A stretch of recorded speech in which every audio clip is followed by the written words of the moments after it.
one. Actually, they'll bring us all. I know Trisha.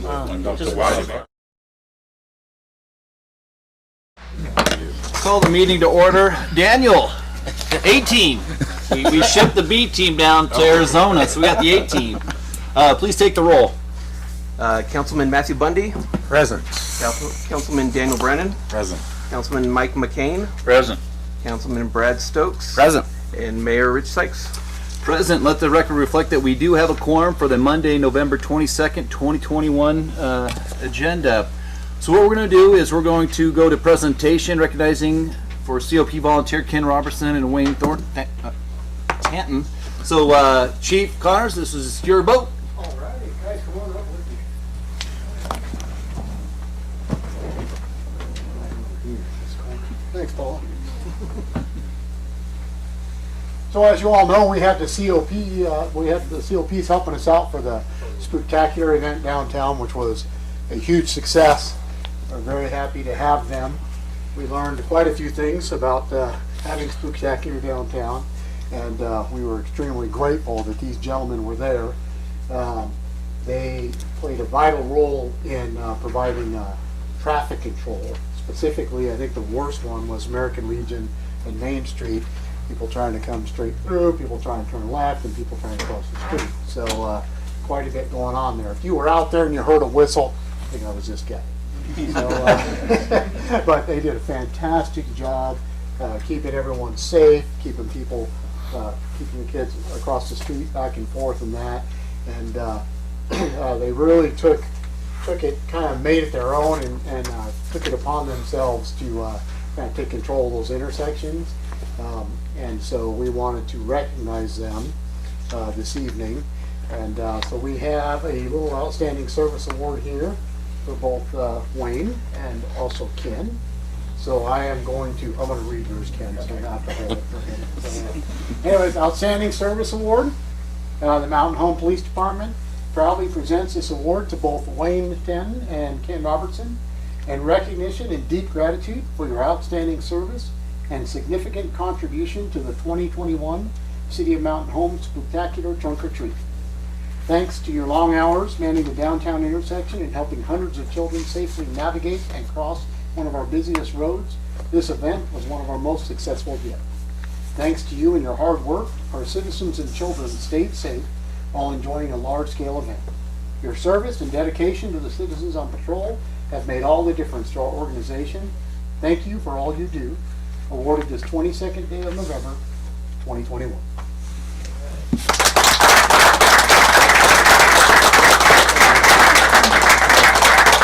I couldn't have done it without you guys, so thank you very much. Thank you. Can we still a quick photo? Sure. Have you go first and then step right where you are. Okay, ready?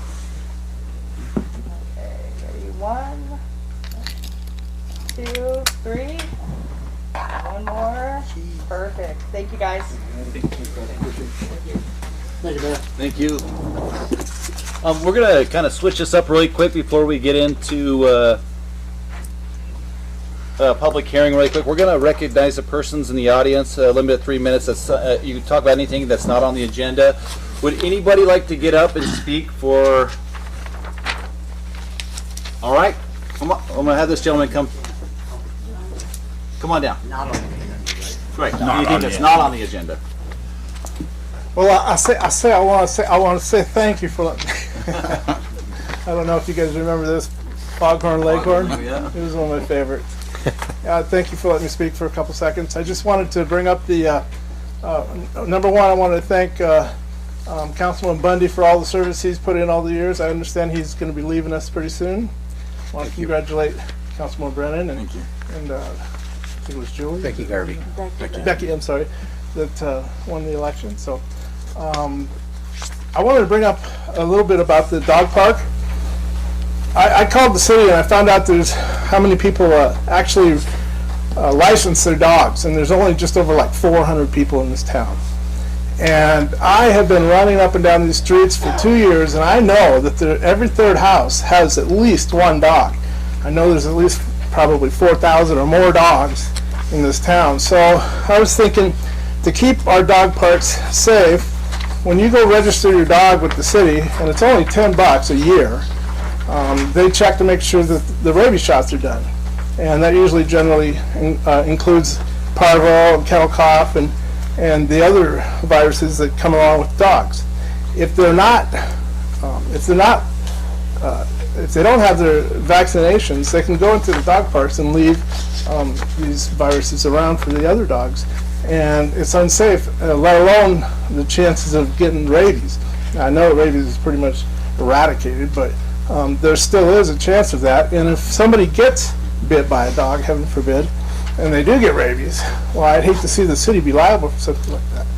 So what I was thinking is maybe we put a sign out in front of, at both parks saying, we strongly encourage that you license your dogs with the city, and then cite the code, because I believe that there is a code saying that they need to be licensed. And then that would not only have a better chance of keeping the people safe, the dogs healthy, but it also generate a lot of money for the city, which can go to, you know, your pockets. Just kidding. But, it could go to, you know, with the parks or wherever it goes. I don't know. I don't care, because it all goes to the city, which is what the whole idea is. So I would like for you guys to, and I talked to Chief Connor. Chief Connor's in charge of the Humane Society. I guess he's the head over that, and he thought it was a good idea. And so what I would like to do is present the idea to get a sign at both parks stating that their dogs really should be, or highly encouraged to be, licensed with the city. And that's all I wanted to say. I want to say thank you. Congratulations. Thank you so much, you guys, for helping with the parks. Miguel and Tiffany and Darcy and everybody that's been instrumental in getting that park open from the day you annexed it in, from the gentleman that helped get it annexed in, and it's beautiful. It's 2 acres of land. It's all fenced in. It's ready to rock. And you know, the one thing I didn't realize is that you can't throw a ball far enough, but my dog will go to the other end of the park, and that's where he will drop his droppings. And so I gotta walk 2 acres or an acre or whatever. Anyways, so we probably should have little dog poopy bags everywhere. But the park is beautiful, and you guys did follow through on it, and I look forward to the ribbon cutting. And I want to say congratulations. It's a legacy that you'll leave. You know, you guys have been leaving behind the city for a long time. So thank you very much for your time. Get the authorization for the signs to be put up, if possible. Thanks, John. Hey, John, I want to say thank you for all the hard work of going around, getting all those donations, man. You really worked hard on that. So that park wouldn't be there without your dedication, your effort. Well, it was my pleasure. I felt like I was doing something for the city. I love this town. I've lived in 8 states and 50 different towns, and this town has some of the best parks, and now downtown looks beautiful. You guys are, in my opinion, you're forward thinking, and you guys are following through on what I think needs to be done, and I just appreciate you guys as well. Thank you, John. Thank you. All right, we'll see you guys. Do you have a ribbon cutting date yet? Not yet. What do you want to do? Reason we don't have a ribbon cutting date yet is do we do it with all that we're waiting for the amenities also to get in there, and then so we'll help John there doing the old. Oh, you're just not dragging your feet? Nope. Never, John, never. Wow. Man, such a big comment. But yeah, no, more to follow. More to follow. We can blame it on the. It's probably in a boxcar on in California coast or something. Yeah, right. Out on the ocean. Right. Along these courts. All right. Mr. Mayor, Thanks, John. Councilman. real quick, John, I appreciate all you had to say. For those that are perhaps wondering, when we do generate revenue with dog licenses, Paul, you can verify this, that money goes right back into the animal care center. So it's Oh, there is one last thing, you guys. you can't do this, but we'll let you. Most of you guys have donated, and your names are going to be on that plaque, Mayor, Bundy, and Stokes. And I would encourage the other members to donate something to get your name on that plaque so you're not left off, because these other guys are on it. And the mayor, he put a high standard. He gave $100, so keep that in mind. Would anybody like to else get up and speak that's about something that's not on the agenda tonight? Alrighty, we will run down to the public hearing. Daniel. Yes, sir. Rules for the public hearing. 1, no duplicate testimonies. 2, please no yelling or rude behavior. 3, no personal attacks. 4, there's a 3-minute time limit for each speaker. And finally, number 5, you cannot, speaker cannot give their time to someone else to speak for them. Alrighty. So we'll start out with public hearing number 1, annexation and zoning for C4 of Falcon Crest Subdivision. Sign in too, right? Sign in, yes, sir. So my name's Tyler Parrish. I live on 2425 Airbase Road. I would like to just start by saying I think that maybe this these annexations might need to be pushed back to planning and zoning with all the changes that have happened. The difference in letting people know what could potentially be happening to the properties. Maybe have them let planning and zoning have a chance to give their recommendations, their thoughts before it's presented to City Council again. With maybe they have some other ideas of how things should go or whatever. Also, if that's not a possibility, if that's not a way you want to go, Councilman Brennan on the September 1st, I think it was, that meeting, he had a motion that was passed that wanted, we wanted consent from the property owners that were going to be affected by this deacceleration lane before annexation. Get everybody on board to be a part of, the plans of how that access was going to work for anybody else that's going to be affected. And I would like to see even we all know if this goes through, there's going to be a lot more development out there, possibilities, right? Which potentially puts a lot more problems on Airbase Road. And that lane, ITD, we know they have the right to do whatever just for the fact of safety on that road. So that could potentially mean that deacceleration lane extending, all the way up. I think it's only like 550 feet right now. I think was the last thing that was said. So it'd be nice to have a plan on where that road, if that deacceleration lane goes all the way up, 1,300 feet, how everybody on there is going to get access. I'd like to see just a little bit more planning on that part of it. Well, and during the planning and zoning meeting too, there was said that the airport board was on, they were on for whatever's going on with this annexation, and then their meeting the following night, they were like, well, we didn't even know anything about this. Or also, I think they would have been at the planning and zoning meeting too, listening to concerns. So I don't know if that's a possibility, but that's really just all I had to say. Thank you for your time. Thanks, Tyler.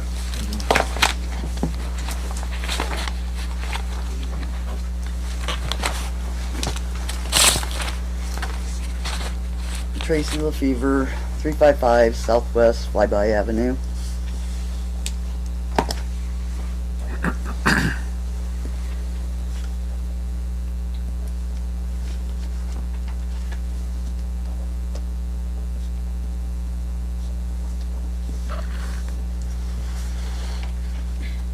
So I wrote all mine out so I don't forget. I believe this public hearing for tonight was once again not properly noticed. The notices in the brochure box at the site for the proposed annexation and zoning change for applicant SERP LLC, Lot 2, Block 1, Falcon Crest Number 1, Subdivision, and the notice for Runway Capital LLC, requests for annexation, zoning change, and PUD were never updated with the change date and time for the hearing tonight, and also SERPs remained with the incorrect map for a minimum of 9 days. I began checking the brochure boxes for both on the following day after the last meeting on November 8th, which would have been Tuesday, November 9th, and daily through Wednesday, November 17th. At that point, I was assuming that the applicants had backed out and that there was not going to be a public hearing tonight. It wasn't until Friday, November 19th, after I requested the agenda and any documents pertaining to both applications and received them through email, that I realized there was going to be a public hearing tonight for both applications. On Saturday morning, November 20th, I checked the boxes and found that miraculously there was new corrected notices in both brochure boxes. How many others are not here tonight because when they checked the boxes, the dates were still November 8th? The information within those boxes is the key to the community knowing when and what a public hearing is being held on. I have reviewed Chapter 6, 9-6-4, Annexation, and within that section, it states that the Commission and the City Council shall each follow the notice and hearing procedures as required for any property being annexed. Which leads me to Chapter 6, 9-6-10, Public Hearing Procedures. Under C, Notice of Hearing number 5 states, 15 days prior to the hearing, the owner of the property shall post a notice of hearing on the property as provided in subsection D of this section, stating the time, place, and purpose of the hearing. Which under D, posting of the property, number 2B, brochure holder, states notice signs shall include a brochure holder mounted to the sign. The applicant requesting the proposed change shall ensure that, until such time as the notice sign is removed, the brochure holder contains handouts providing notice of the time and place of the hearing and a summary of the proposal. Not only were the brochure boxes not updated with the correct date, time, and place until at the most 5 days before the hearing, and 15 days is required by your own public hearing procedures, but there wasn't even 15 days between the last meeting and today. The correct notice regarding the syrup property was sent out to the property owners, but nothing for Runway Estates. Also under Chapter 6, 9-6-10, Public Hearing Procedure C, Notice of Hearing number 2 states 15 days prior to the hearing, a written notice of time, place, and purpose of hearing shall be mailed to property owners and residents within 300 feet. This could not be accomplished as well because there was not 15 days between the two hearings. Therefore, I think this public hearing again needs to be rescheduled for a later date that will allow you to meet your 15-day requirement. Both these applications have been rushed from the beginning. Maybe it's time to slow down and get things right. You know the old saying, haste makes waste. Thanks, Tracy.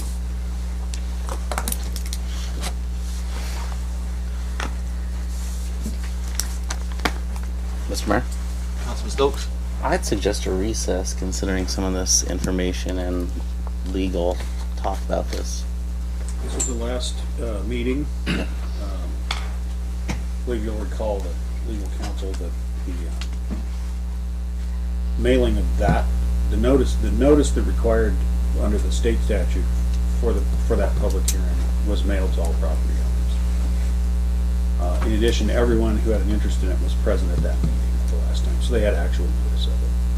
So you can continue to proceed with this. Right. Ian, you want to come down?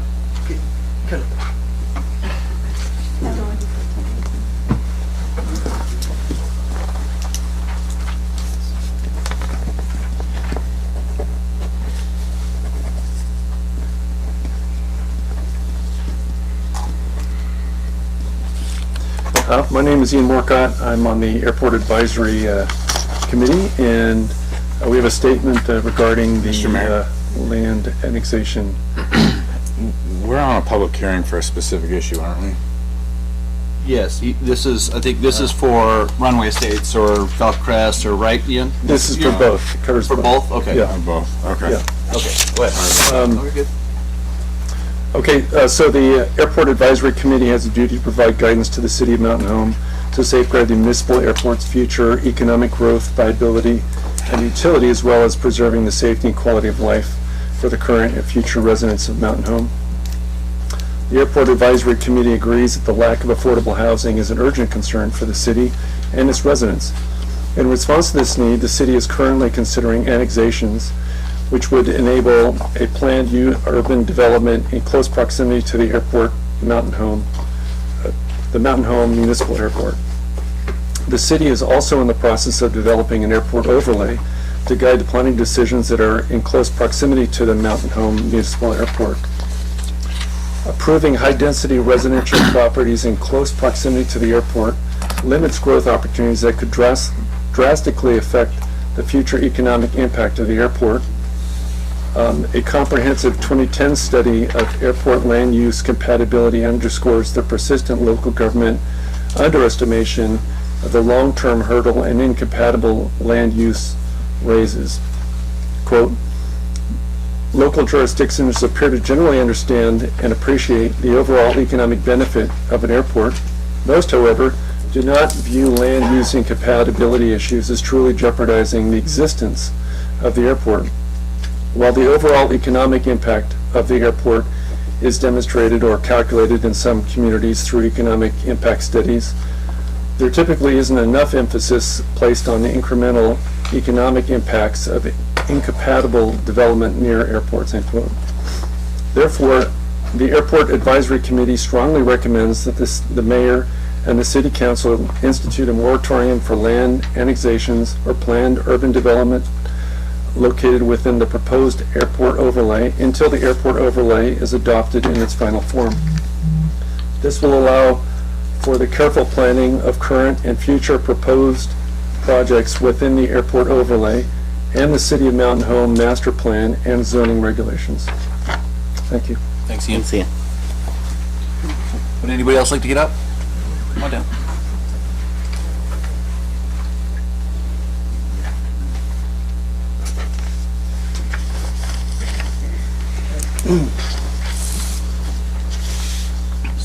Sir, you need to sign in really quick. Hey, what's your name? Geronimo. My daughter Geraldine, she's gonna translate. And what's your name? Geraldine? Geraldine?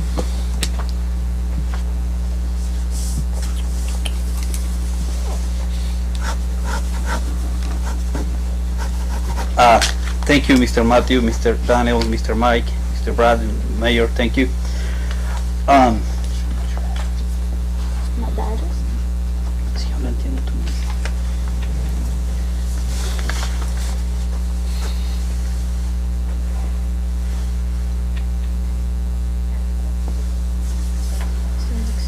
Ok, diles que nosotros somos los dueños de esta propiedad. We're the property owners for 2235 Airbase Road. It's a church. Tenemos unas preguntas. We just have a couple of questions. ¿Qué es anexar? What does annexar mean? What does it mean? You want to give them a Brock or Jeff? What is what? What is annexation? Oh, it means bringing it into the city. Traerlo dentro de la ciudad. Y eso lo causaría un valor a mi propiedad. Would that put like a lower value to our property? Brock, you want to take that one? So what annexation does is it puts you under city services. So one thing that you would for certain see is there would be taxes that you would pay now that you're in the city versus when you were only in the county. However, you would also be eligible for city services too. Vamos a estar como en la ciudad y vamos a tener que como pagar las taxas de la ciudad y vamos a tener como los servicios de la ciudad. ¿Quién va a permitir el drenaje? And who would put the drainage? So really quick, Mr. Schroeder, I don't know if their property would be in the annexation. So they're going to be outside the annexation, right, Brock? I believe so. The only properties in Theirs question. is their driveway. Oh, the driveway's They're theirs? the church on the corner. On They, runway. on, Oh, they're the one that's stated from ITV that's supposed to get a different access. And they weren't told. And they weren't told. so go ahead, Brock. As far as the annexation, Yeah. or as far as the property. So the annexation, you would be part of the city. Any future development you would do, it would need to be on city services. City services would need to be brought to you. Is your property going to be annexed? Nuestra propiedad va a ser annexed. Parece ser que sí. We think so. It would. Would it be? So I can show you. Mayor. Hey, Mr. Schroeder, can we table their testimony for a second while, Yeah, Brock? maybe it would be better if you took them in there and showed them where the property lines were, and then someone else could testify. Okay, so what I'll do, guys, is I'll let you come back and testify. You guys go with Brock really quick, and then he can answer your questions for you. Okay? Thank you. Thank you. Would anybody else like to get up and testify? Could I ask that I get to actually speak about the actual public hearing, because I thought that there wouldn't be one with what I said to begin with?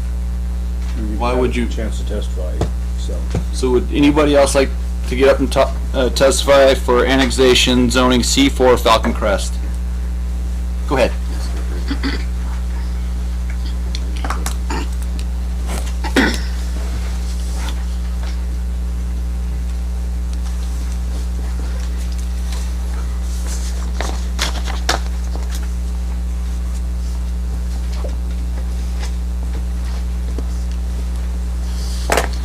Mr. Mayor, Councilman, Marge Harlan, from 2527 Air Base Road.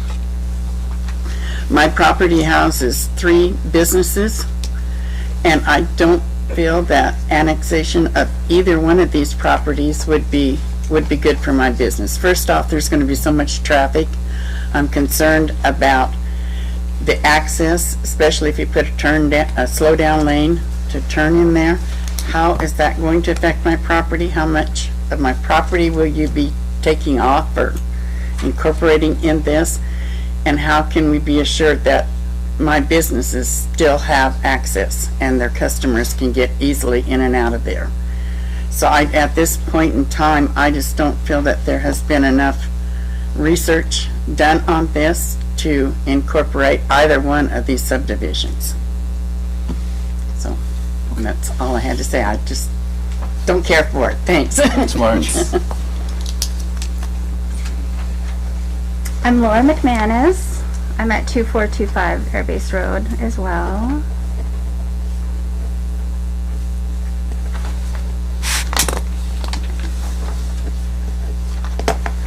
I reviewed 9-6-3 Amendment of Zoning Ordinance Rezones.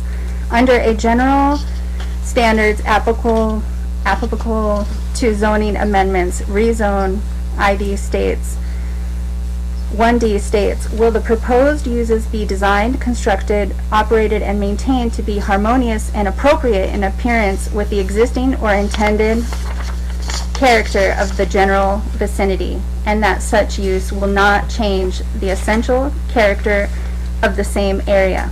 There is nothing harmonious and appropriate in appearance with the existing or intended character of this vicinity, and it will change the essential character. This area is commercial, and especially the townhouses will not be appropriate or harmonious in appearance.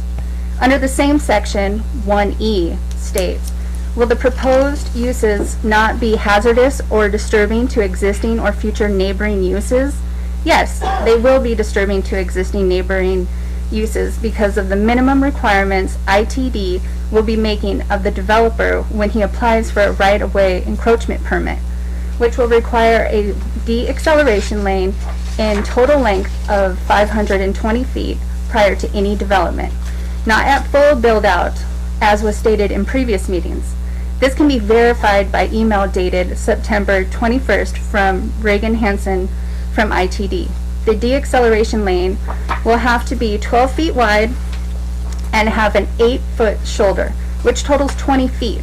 This can be verified from a letter dated 11/5/21 from Jackson Brickman with ITD.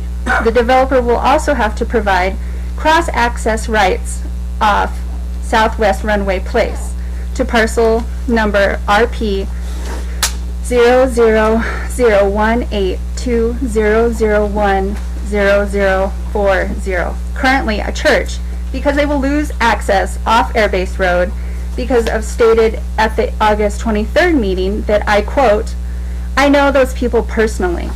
Also, 520 feet by measurements will begin at the east side of the property of what I will refer to as what used to be the German house and end at Southwest Runway Place. It is my understanding the property owned by Syrup LLC, parcel number RP 0018200100020 and parcel number RP 0018200100030, owned by Berger, both zoned commercial, will not have a driveway access to their property off Airbase Road because of the de-acceleration lane. Though both properties currently are bare ground and the piece owned by Syrup LLC is before you to be annexed and have zoning change, In the event they ever wanted to sell their properties, I can't imagine anyone purchasing them to develop, given they would have no access. Basically making their properties worthless because there is no way to put a road in running along the south side of the properties because the proposed fourplex townhouses back up to their property lines according to their proposed plat. I imagine the property owner by SERP realizes this since his property is before you as well as Runway Capitals. But has the property owner Berger been made aware of his loss and agreed to losing his access? The westerly proposed access can only be used for an emergency exit and will be gated, which brings us to the previous plat that showed a second access of Southwest Lyric Drive. This access, ever coming to be, would take agreement from, I believe, 6 property owners, 3 of which already have homes accessed from Lyric Lane, 2 who own bare ground, and 1 having bare ground and a home to the south of Lyric Lane. In the most recent staff report for this meeting tonight, it states that the applicant intends to build the project until full build-out, and that the development will not be done in stages. Given this information, it is inevitable that Southwest Lyric Lane would have to be a second access. And once again, have any of the above mentioned property owners agreed to this increased traffic on their private road?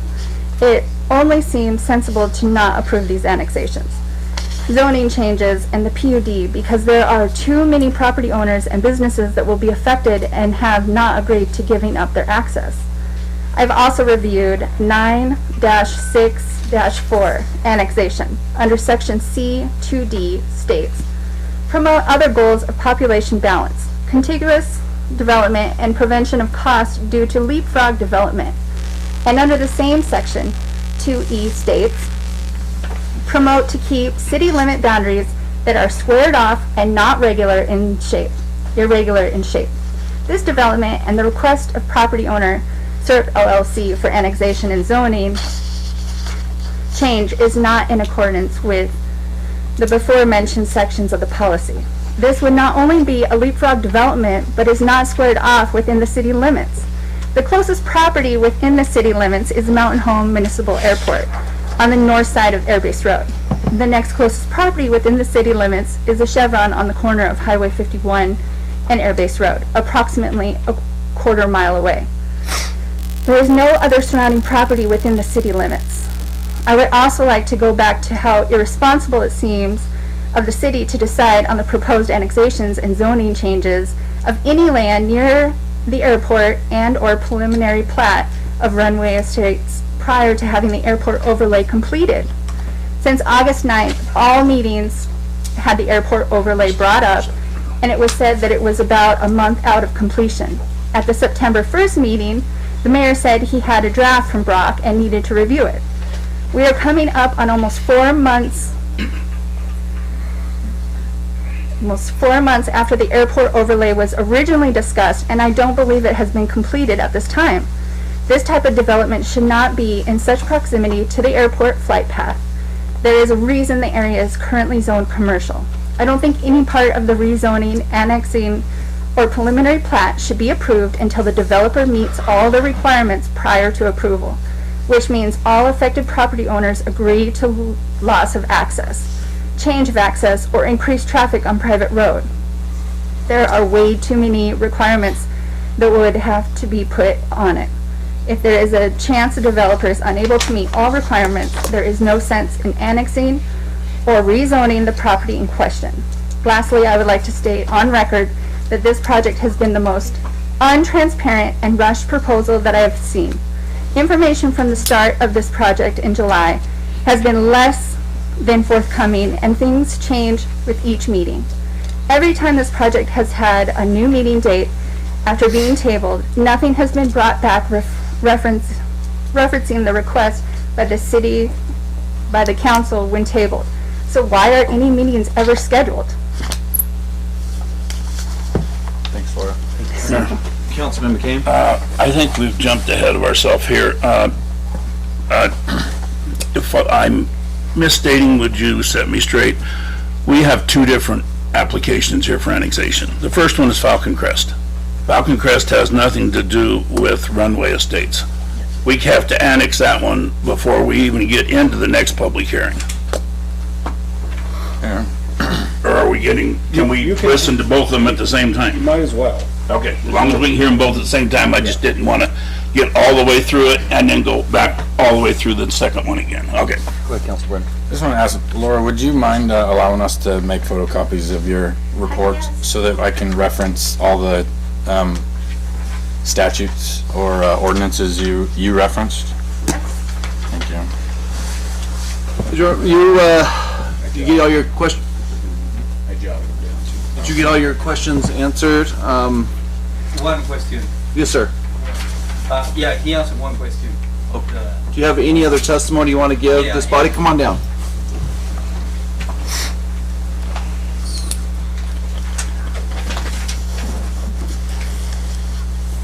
And it's good to go out of. Okay, good. Okay, then, okay, el acceso para nosotros se respeta, no se toca. Okay, so we understand the access part now, but he still has a couple more questions. Dile que él nos dijo que el acceso se respetaba, no se cerraba ahí la entrada por la calle. The guy, Brock. I can't remember his name, Brock? Yeah. he told us that our access wouldn't be affected unless like we agree upon it or we give them access to like close it. So we understand that part. Okay. La cuestión del drenaje, si se llega a hacer esto, el drenaje, tenemos el pozo ahí en la esquina donde ellos quieren hacer la entrada. Aquí. So, tenemos el pozo aquí y ellos quieren hacer aquí el freeway o So for the like long road, would you guys be making that bigger or just leaving it the same size? You'd have to talk to the developer. Would the I assume the developers here would talk about that, or how does that work, Mr. Schroeder? So after the public gives their testimony, the developer can come up. Okay. And reply to the question. So just make sure you make a note of the question, Mr. McKean probably will. Because our drainage system is right next to the road, so we don't want that to be affected. Okay. Pero van a responder cuando el señor que está haciendo las calles. Okay. Diles que creo que van a ser 300 casas atrás. And we believe that there's going to be around 300 houses that they're going to try to build. Is that correct? 175. 175, so eso quiere decir más escuelas, más. So would they all be going to one school, or would they have to build more schools around there? Because that's like a lot of houses and families, children. Nosotros en ese momento no tenemos una plan para construirlos, pero si ustedes quieren ir a mi oficina, podemos hablar sobre la cultura, sobre la infraestructura, también las escuelas también. Yeah. Pero en ese momento no tenemos la información. Mi parking. And his parking, would that also be affected? Because our main parking is when you enter, that's our main parking. So would that also be I want a affected? clarification. So when I spoke with Mr. Martinez, the biggest concern was from the letter that we received from the Idaho Transportation Department, which said that part of their condition of having it, which the developer has, and what's really important to understand is, and what I made sure Mr. Martinez understands, is any decision tonight will not take away any right he has to enter his property as the entrances are currently. What ITD stated is when you are going eastbound, they want to do a right turn lane, and his entrance is right by runway, and they would like to dissolve that, and they want the developer to work with Mr. Martinez to make that happen. If that can't happen, then it can't happen, but it's all at his discretion, whether it does or not. That's just going to be a condition of what IATD has if it's going to happen. Okay, there's nothing there. Es todas las preguntas. Okay, that's all our questions. Thank you. Council. Thank you, Councilman. Could Brock tell us, sorry, in English about your answer about the school system for him, Yes. so that we know? I can't say that. So what I told him is right now we don't have any information of future schools in that proximity to be built. The way that schools are built in the state of Idaho, it's kind of we have to wait for the students to come and then we have to build, which isn't proactive at all. But I told him we don't have that information. I invited him to come to my office, and I'm more than happy to speak to him about other things that we have going along that property. But as far as schools in that area, we don't have any specific school planned for that area at the moment. And the city doesn't have the jurisdiction or the decision-making to say that's where we will place it. Mayor, may I? Go ahead, Councilor Short. Terry, did the school district supply a written response? I to believe at the notice? very initial meeting, a while ago, we did receive a response where Superintendent Gilbert made it known that that the schools will do whatever they have to do because that's the way that the funding works. That they're just expected to step up when our population goes up. Since then, I've had conversations with Mr. Gilbert and also the school board, saying that we're here to help you, that we're here to make sure that you know about growth that is coming, so you're not blindsided, so you can do the best planning that you can. But unfortunately, the way that the state allows for new school funding, we can't be as proactive as say, all right, we're going to wait to build X until we have a school here. So it's a overpopulate the schools and then they'll let you build one. Unfortunately. Oh my gosh. All right.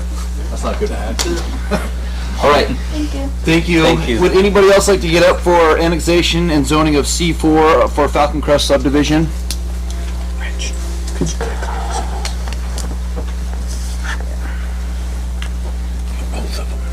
Oh, we're doing, oh, so, Counselor, we're doing both, I guess, 1 and 2? Is that okay? Okay. My name is Misty Pierce. I live in the Donna subdivision. I'd like to address both. I have some very concerning questions. One, how does the city intend to make sure there's enough water for all these houses that are planned? As far as I know, you guys don't have a plan for water. You didn't sign on with the DOD or the Air Force Base, and I can tell you I know because I was at those meetings.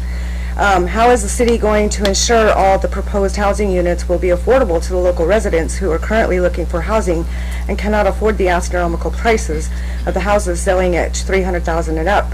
I understand that you can't exclude housing developers. However, currently there are over 200 houses on the market now. As of 2019, Mountain Homes' median income was $49,404 with a 16.4 poverty rate. There's currently 53 homes that are under the price of $250,000, 31 that fall under $300,000, and the rest are over that. Many of these new houses are the newly construction built by CBH Homes, and they're built within the last year, and they've been sitting on the market for the entire time. They cannot sell. The average person in Mountain Home cannot afford these homes. If you cannot sell the currently new construction homes and the previous ones of people moving, how are you proposing to sell these proposed homes? I'm extremely interested in how all of these new developments are not going to dry up the water. As for the runway estates, has the city checked with the water table studies for this area? Have you checked with the county on the water table shortages in this area? There were numerous houses on Flyby and Contrail that had to drill 200 feet lower due to the water table dropping less than 5 years ago. Some of those people who had been living in those areas at that time were having trouble finding the funds just to dig to ensure that they would still have water. This town is going to dry up. This new proposed subdivision, Runway Estates, and the other subdivision near mine in the Donna subdivision off of North Haskett is going to create traffic catastrophes, especially due to the railroad tracks on the Falcon one. The intersection of Haskett and Airbase Road is heavily used by airbase personnel, farming industry, and numerous semi-truck transportation services. I have sat at North Haskett trying to make a left turn for over 15 minutes. I've also seen people not stopping for the pedestrians when the lights were flashing. There's not an efficient way for all these vehicles that these housing developments will bring to maneuver around what's already here. Has any of you from the city council or the board talked with E911 coordinator, law enforcement, or emergency services about adding all these houses and how you're going to maneuver around these new congested areas? It's seemingly that you have made up your minds on the subdivision and you're only having the public hearing because you have to by law, just like you did to the businesses downtown with phase 2 of the downtown plan. Just keep in mind, you won't always be the mayor, you won't always be on city council board. The people will remember what you do to our town. There will be consequences at the election polls. You will have to deal with each resident who runs out of water if these subdivisions are put in place, and I believe you should be responsible for ensuring that the previous landowners and businesses get the water first.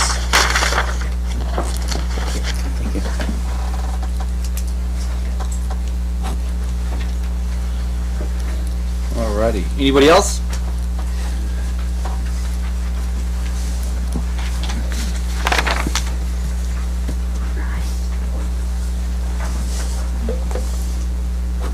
Javier Ruiz. And I'm here because I got a text that there was a meeting today. I didn't get a letter, so. And I'm on 2555 Airbase Road.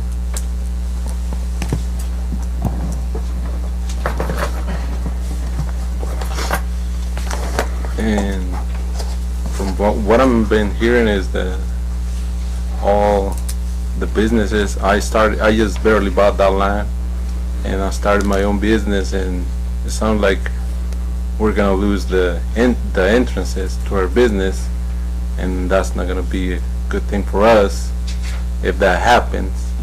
So I'm all against that developing thing, whatever you guys want to do over there. If you're not thinking about the future, if that's gonna happen, we're gonna lose our entrances. What good does it do have a business and don't have a main entrance to your business? So. Thanks, Javier. Yep.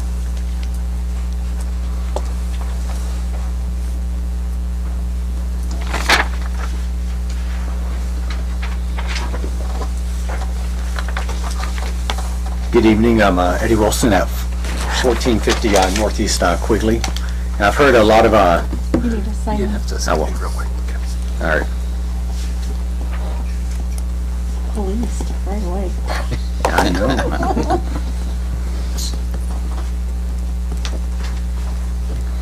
I've heard a lot of talk tonight, going against these developments. And I'm very sympathetic to the businesses that are on that road, because it sounds like it's going to be a rough thing for them if the developers aren't able to work around and come up with a different solution. So I don't want to sound like, I'm saying anything bad about the businesses here, and I really hope the developer can do something with that. But the fact is, we need homes in this community. Yes, there may be 200 on the market, but we're talking about affordability. We're talking about attainability. And if the developers are investing millions and millions and millions of dollars into this, they are going to price them in a way that is most likely to be able to be attained. However, we're still going to have high prices in this town because the price of housing and rents in this community and the local area is skyrocketing and astronomical. It's a problem that we're having. It's a problem. If I didn't move here 4 years ago and buy a home, I could not afford a home today. But more individuals are coming in today, tomorrow, the next day, and they need a place to live. They need something to do. And whenever we're facing obstacles, like the Airport Advisory Committee saying, wait, we want a moratorium on building? We want a moratorium on letting people have houses? That's ridiculous to say, oh, it's going to impact us economically. How about the hundreds of thousands of dollars in tax revenue that's going to come from these houses that are being built? That's going to impact us economically. 19 aircraft, 48 flights per day. I lived on an Air Force base. We can fly safely, and if the individuals who are flying out of this airport can't fly their small planes safely and they're worried about crashing into people, then they probably need to get some new pilots. I know we've had 2 accidents.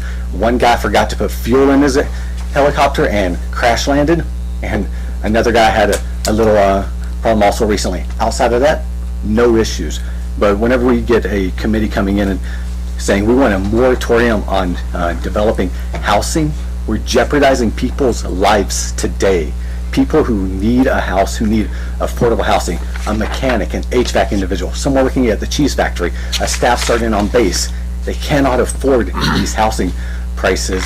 And unless we build something that is attainable, which these developers are looking to do, they've done their market research, they've looked at it, and they said, this is what we can do for this community. You don't just go and invest millions and millions of dollars and hope that it's going to be okay. They've done some research. We may not agree with it.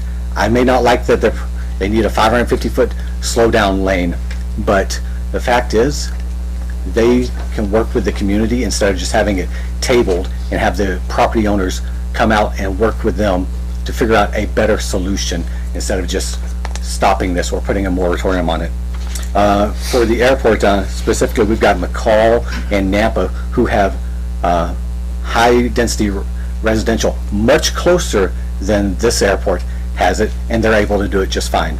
Santa Monica has residential all the way around their airport, right up to the fence, and they're able to do it. If the Californians can fly in and not crash into the housing, surely we can here in Idaho also. There was a concern about water. I agree. Water sounds scary because we're in the desert, but the experts, not me, say we have 30 years at this rate of growth for our water supply before we have any problems. And 94% of the water goes to farming. 5% goes to watering our lawns, and 1% goes to drinking and taking showers. If we can't get some water conservation landscaping and allow people to have a house that's affordable, attainable here for that 1% of water, then we've got a problem. We have to do things differently here. We can't have these big lush green lawns that, you know, we've had here in the city. The new development, for the most part, is not proposing that. They're talking about this water conservation stuff. So we're looking at a 1% spread over the 5,000 houses that are already here. It's a drop in the bucket. And if you have to drill your well deeper, man, that is a terrible thing. $10,000, $20,000, $30,000. I sympathize. I don't have money like that to give away, but for the possibility versus knowing that we are hindering someone from living here right now in an attainable way is just something I can't stand by.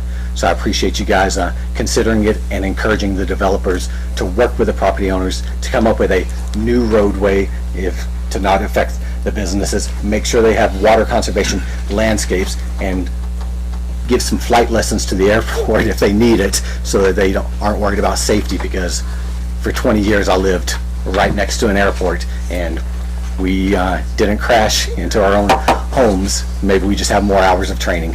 But thank you, guys. Thank you. Thanks, Eddie. Alrighty, anybody else like to get up and speak? Here you go.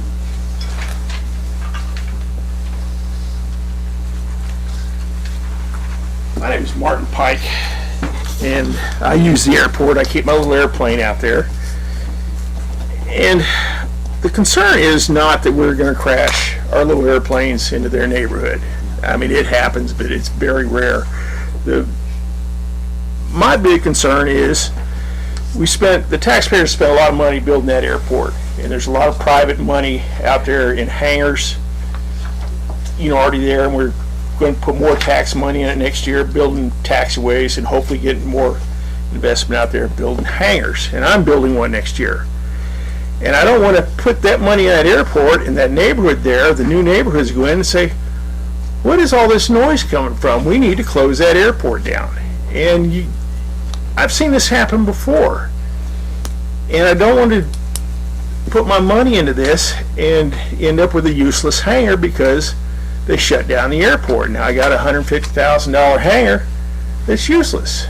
So that's my big concern. Now, that's why I want just think about what happens when if your industrial park goes in and jets and turboprops start coming in, and hopefully corporate aviation starts coming in, and the noise. And that's what will shut that airport down, not crashing into the neighborhood.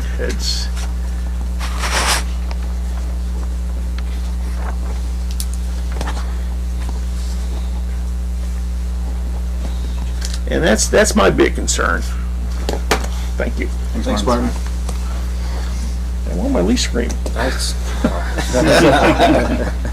Anybody else? All right, I'm going to close the public hearing for 1 and 2 of, well, I want to make sure because I didn't open it as 1 and 2, but we allowed testimony for 1 and 2. I would just re-poll the audience. Does anyone else want to talk on 1 or 2? Does anybody want to talk about 1 and 2? Number 1 is zoning.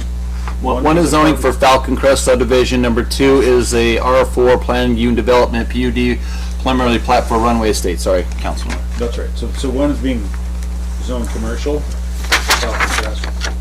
We don't have comments, and technically the public comment is on the zoning of those parcels, and the other one is residential. Anybody else? Just a clarification, Come up, Nick. Yep, please. So, Michael Freer, I'm managing member of SERP LLC. And so my parcel is the first one to get annexed. I want to make sure that it's known that mine, I only want to annex mine contingent on theirs being approved as well. Is that what everybody understands on that? Okay, I think we established that before, but didn't want to have that annexed and one not annexed, and then I'm stuck with that, so. Mr. Mayor? Councilman Stokes? I was looking on old business and it's, Falcon Crest is first on our list. Though, can we consider them as one decision almost? No, that's not right. Given that one's contingent on the other,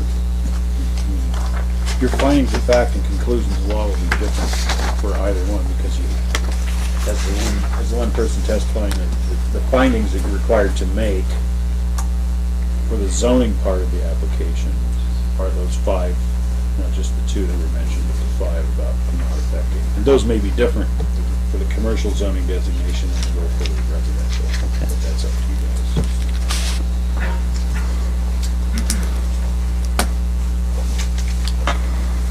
Okay. Anybody else would like to get up and speak for annexation of zoning C4 Falcon Crest, or number 2 annexation for zoning R4 and plan unit development PUD and preliminary plat for Runway Estates? Obviously I open it up in number 1, but obviously we're taking testimony now for 1 and 2. No issues there, Councilman? Nope. Okay. Going once?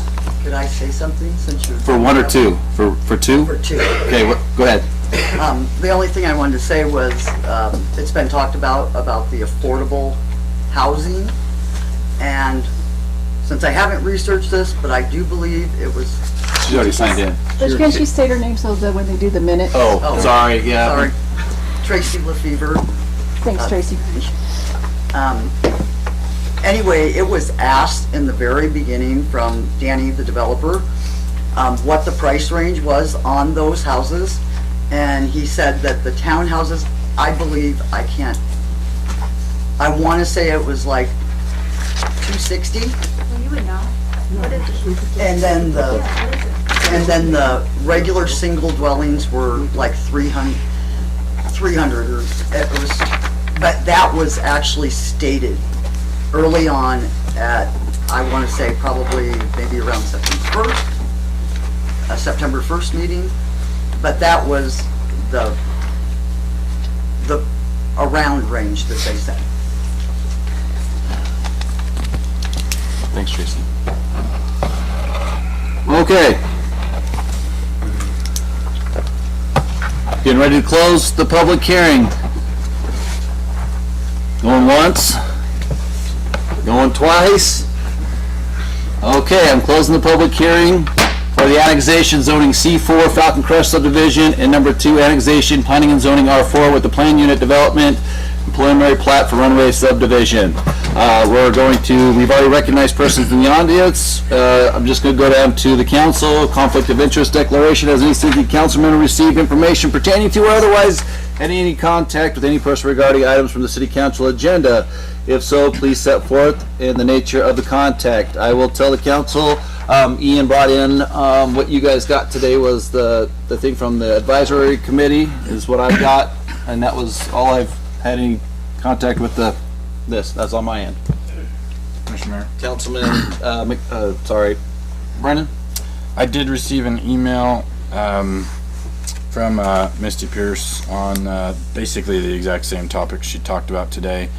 In the email, she did also, she mentioned the water project for the Air Force Base, in which I replied that the Department of Defense will not allow us to jump onto that water network for them, and that we are actively participating in the Elmore County's water acquisition and recharge efforts. So I just want to make that clear. I also did address saying that the city does not set home prices, and so we cannot have any effect on what a developer chooses to sell their property for.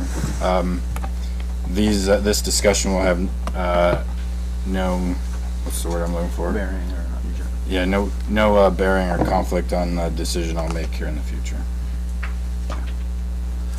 Alrighty. Mayor? Oh, Councilman Bud? This is our first full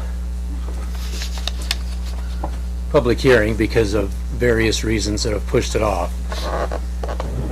I have received various emails from people that I know, and based on the fact that I view it's my responsibility to look at all this information independent of outside sources, I have sent those emails back and said that if you have comments, to please bring them to the public hearing. And I was also in the room when Ian gave us this paper, and I politely said thank you, and I came in and set it in here to look at when all of the council members were given that piece of paper so that I could look at these as part of the bigger process. And I know that we have had multiple times that we've had to readdress this, but this has been my first time to hear all the public hearing, and I appreciate everybody coming in and giving us your thoughts so that we all have the same information, so thank you.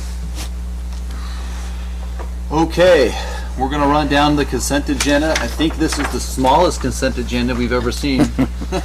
Yeah. Only to H. Council, do you have any questions, comments? Would you like to pull anything off? Would you like to talk about any of them?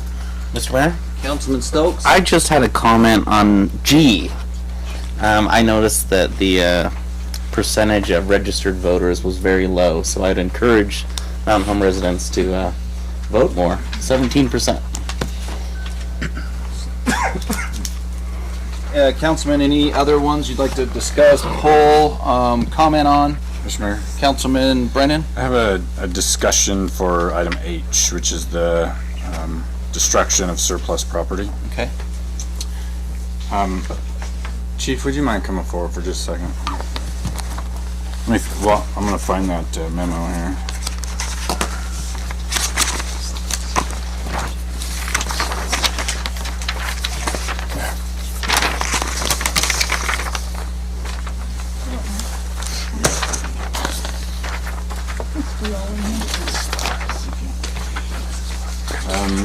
Chief, thanks. Sorry for letting me, or thanks for taking my questions. We'll leave it at that. The surplus property, I had an opportunity to talk to you kind of semi-privately in the back about this, but the surplus property is all related to drones, 2 different drones and equipment. Is that right? That's correct. And the equipment is not necessarily bad. It may need some computer updating, but we want to get rid of it. Can you tell the council why? Yeah, it's starting to get a little dated, but that's not the biggest issue with it. For us to have a drone as a law enforcement agency, there's quite a few hoops that we have to jump through in order to maintain the proper license to be able to fly that thing in an official capacity. And those include things like flight plans, when anytime you get it up in the air with the airport and with the air base. Also, there's some licensing requirements for pilots if they're flying them commercially in that. We had some interest. One of our sergeants does some of that kind of as hobby stuff, and he was involved in it for a while, and hasn't shown a lot of interest in the last few years. And so we looked at whether that would be the best solution is for us to try to now train another person and take the expense of getting them trained and licensed and that in it. The Elmore County Search and Rescue has a drone team, and they maintain their licenses and all the stuff they have to do and have all their connections for their flight plans and that. So our thoughts were that we would like to have an understanding with them if we can provide them with these drones. They're already several years old, that they would be kind of our beck and call, and we'd be able to call them, and we could use them as the pilots and their licenses to basically use them as pilots for the drones. Thank you. Appreciate that quick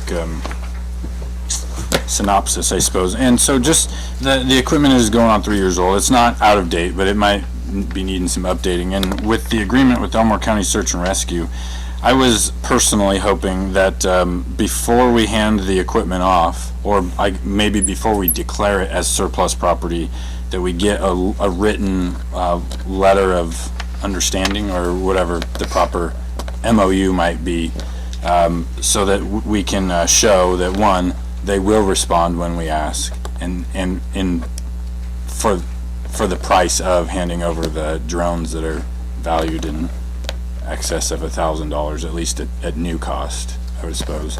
And so, I guess if you're okay with that, it sounds like you were in the back, but you can talk to that. I would ask the council to wait for a memo from Search and Rescue before we hand over the equipment. So we have a couple options here. One, you can just have an agreement that if you guys do declare that, we just won't hand them over until we have an MOU with them. Or two, we can wait and not declare them surplus until such time as we have an MOU. Either one works for me. We'll just not give them to them until we have something in writing that says, okay, this is how it's going to work, and who's going to, we're going to have contacts that we can contact 24/7 and whatnot. So either way is fine with me. I have no preference. I don't know the legalities of it. Jeff's in the room here, but if we're gonna, I don't really want to declare it surplus property and then just hold on to it, for it to, just sit there and collect dust or whatever. But maybe just table this, get the written MOU, and then declare it as property to hand over to Search and Rescue. That would be my preference. I'm fine either way. Whatever if the council. Council, you get good with that? Yeah, let's pull H. Okay. Mr. Mayor? Councilman Bundy. Let's pull H, and I make a motion that we pass the consent agenda as listed, pulling H. Second. Give me a second here. Okay. There's been a motion and a second. Any further discussion? Hearing none, I will call for the question. Councilman Bundy? Aye. Councilman Brennan? Aye. Councilman McCain? Aye. Councilman Stokes? Aye. Motion passes. Let's run down to old business. Old business. Sorry, guys. Deliberation decision on Planning and Zoning Commission's recommendation to approve and annex Lot 2, Block 1, Falcon Crest Subdivision. Mr. Mayor? Councilman Brennan. I think we're kind of beating a dead horse here. I'm not sure, but can we choose to annex contingent upon, on the record, the annexation will be approved if Runway Estates is approved? Because as the owner said, he wants it contingent upon that. So, or do we just push it? I don't think we can push it, because without annexation we can't continue. So can we put a contingency on annexation? Okay. Or, Mr. Mayor, can we do items 3, 4, and 5 first before 1 and 2? Can we do 3, 4, and 5, Counselor? First. They're not. No, No, not contiguous. it's not Until the other one's approved. until Falcon Crest is Oh. annexed. They're not contiguous, so they couldn't annex them. All right. Councilman, what do you guys want to do? Mr. Mayor? Councilman Bundy. Just spent over an hour on public comment, which is good. Public comment is good, and everybody's been patient in this manner and in this situation. Our developers have been great. We have had public hearings that have started and stopped, and we have received information. We have the ITD letter, which is something that we need to digest.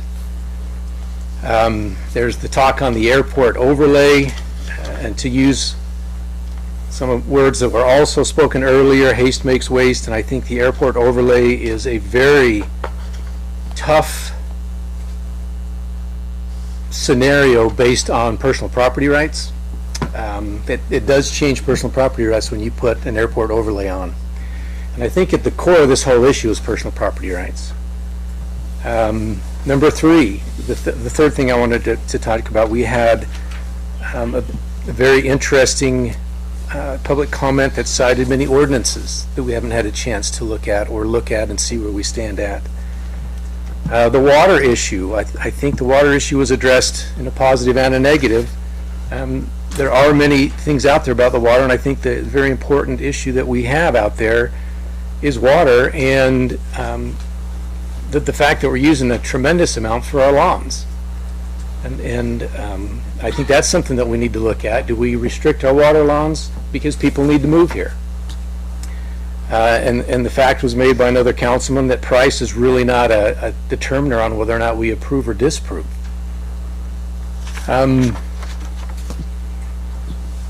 Airport noise, all the things that we've received, and like I said before, to come into this with an open mind, I have told people that have emailed or tried to talk to me to bring it to the public hearing.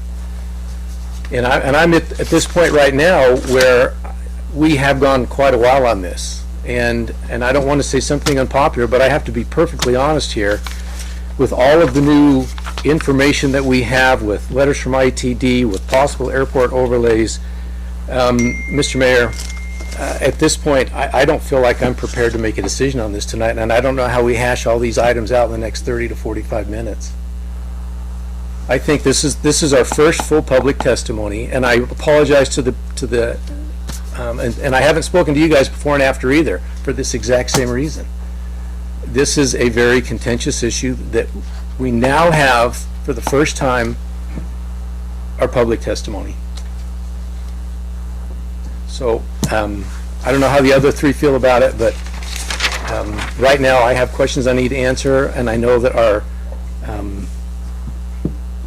I think we're all here. I don't know. In my opinion, I'm not ready to tackle this issue without time to digest this much new information. Mr. Mayor? Councilman Brennan? Yeah, kind of following in those footsteps there.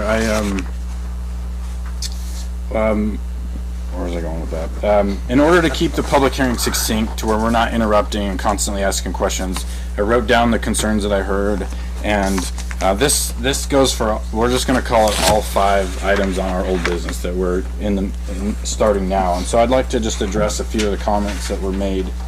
And this is not emotional from me, right? This is what I see as facts. Whether you like them or not, I suppose. So the deacceleration lane or the slowdown lane will impact other properties. It will not take away anybody's access. It will divert their access, just as you see on Eagle Road with center turn lane type things constantly. So, and it sounds like, according to ITD, the current owners have a big say in that. So I don't want there to be a thought that because there's a deacceleration lane that people will no longer have any access to their properties. So I was hearing that, and I just wanted to make sure that was clear. The airport was brought up at least a couple times, I do believe, and speaking to Ian's comments on the letters that he wrote, I had asked, I suppose right before the meeting, that this was not signed in ink, but it was a unanimous decision letter from the entirety of the Airport Advisory Committee. And it talks about an airport overlay, and I remember clearly myself speaking of the importance of an airport overlay. Again, not so much because we're trying to find a crash pattern route for our airplanes to crash at, but for the city to take care of the city before we annex more property, so that we can grow our airport if this body of government feels like we need to grow our airport. And I would be under the decision, I suppose, that we do need to protect its space so that if this generation or future generations choose to grow our airport, we can. And with that, the airport overlay is important. I made the comments earlier that I won't proceed without the airport overlay.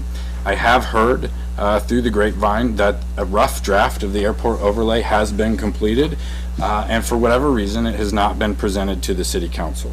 And so I have never laid eyes upon an airport overlay draft, which makes it hard for me to continue, right? Because I am going to protect my airport before I protect county property trying to become city property that may impact our airport. I don't know that it is, but I haven't seen those documents. And so that's a tough decision for me.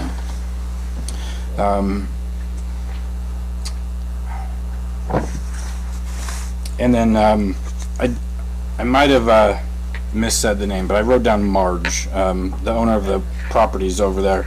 At least the building that has the businesses in it. I think I addressed that already with the deacceleration lane. Nobody's businesses are going to get cut off, and in fact, a deacceleration lane will make it safer. I'm not going to say easier, but it will make it safer for people to enter your property, so there's not a bunch of rear-end collisions. And that's kind of my expertise on the outside world. I'm not a traffic engineer, don't misunderstand me, but I get to see all those people slowing down quickly and getting rear-ended things. I would like to review the ordinance that Laura brought forward. I just got a copy of that, and so I'm not going to sit here and try to do all that research at this second here.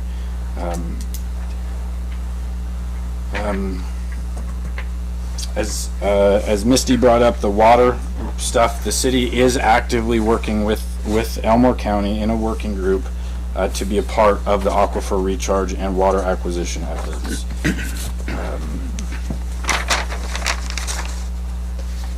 I addressed the affordability issue once before.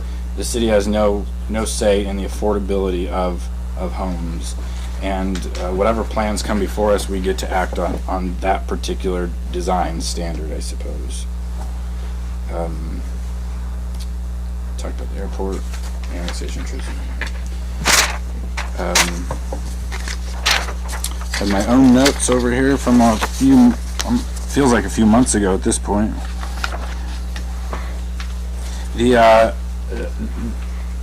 I don't remember if it was an entire vote of the council, if it was just my opinion, but we did direct the, to the best of my knowledge, I'm sorry, I'll preface it with that, we did direct the developers to seek access off of State Highway 51.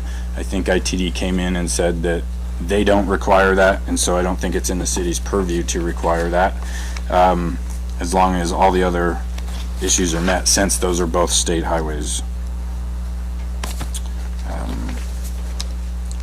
And that's all I have for now. Maybe I'll come back to it. Councilman McCain? I'll have to agree with both the other councilmen there on most of this, that a lot of the ordinance numbers, I know most of them. I don't know them by heart anymore because it's been a couple of years since I've been on it. We do have ITD's letter now as to what they're going to require for this project. Nobody, as you said, are going to lose any access. It'd be rerouted to where I'll go along with the council if they'd like to delay this, but I can also move and make a decision tonight. So, because I do know most of the ordinances. Mr. Mayor? Councilman Stokes? I have a bunch of concerns as well. This is a tough one, right? We're moving in on the county, or that's what it appears. We have light industrial, the airport right there. Across the street is commercial, and we're trying to mix uses. Residential, commercial, industrial. Usually that's not a good thing. As a council, our first job is to protect the city, in my opinion. I think that's where that airport overlay is vital before we move forward. And 9-6-4 C2D, the Leapfrog Development. I've been doing some research on Leapfrog Development. That would be purchasing property not contiguous, a ways away, so it's cheaper and better for the developer. So there's some concerns there, and that's all I'd say. I'd ask a lawyer about Leapfrog Development. Whether well, it's got to be contiguous. It's got to be requested. It's not a leapfrog. Yeah, from my opinion, I don't see any residential over here. We got C4, we got C contiguous along Airbase Road, we got industrial north, and then we're gonna annex in a bunch of residential Mixing those uses usually doesn't end up well. That's just my opinion. So, Brock, do we need to stop industrial park? Well, And stop all, this is a serious question because we are actually, with industrial park, talking about mixing mixed uses. Yep. I think I have aged 20 years and 6 months. And if I ever have an opening in the planning and zoning department, Tracy, please apply. I know things will be done correctly. This is hard. This is a hard one. One of the biggest mistakes that I had made in my career as the community development director of the city of Mountain Home was during my first 2 months when AJ came to me trying to get a overlay started and spoken about, and we didn't implement it. It's not because we didn't want to. It's not because we just had other things. It wasn't at the top of the list. And I think about that every day. We are doing it right now, but my job is to provide you, the governing body, with the very best information to make the best decision possible. What we have is our comprehensive plan states that the airport is important. The economic impacts, the economic possibilities are boundless. I've been able to speak to Ian. I've been able to speak with Tom. I've gotten grilled by the airport district. I mean, not with the airport district, but the airport board. And they're very passionate, and they have very excellent points. But when you look at private property rights, us trying to do a overlay quickly, contemporaneously with a land use application doesn't look good either, because they have rights too. And that's why we elect you to do what's best for us. And it's hard. I don't know what else to give you. I can assure the general public, when you say that their minds are made up, they are not made up. I have spoken with each of you individually about the matter, about the complications of it, about what works and what doesn't work. My best recommendation is I want this to be a place, Mountain Home, where people want to come to. I want people to have confidence that when they come and develop here, that they're met with open arms when they want to become part of the Mountain Home family, and they do it our way. We're improving those. This Runway Estates has been a tremendous learning curve for the Community Development Department, for Public Works, for everything we do. And things will be done better so we avoid the pit in the stomach that all of you guys have, that many members of the audience have. Ultimately, what I would tell you is the decisions that you're making in this area, people are going to pay attention to that.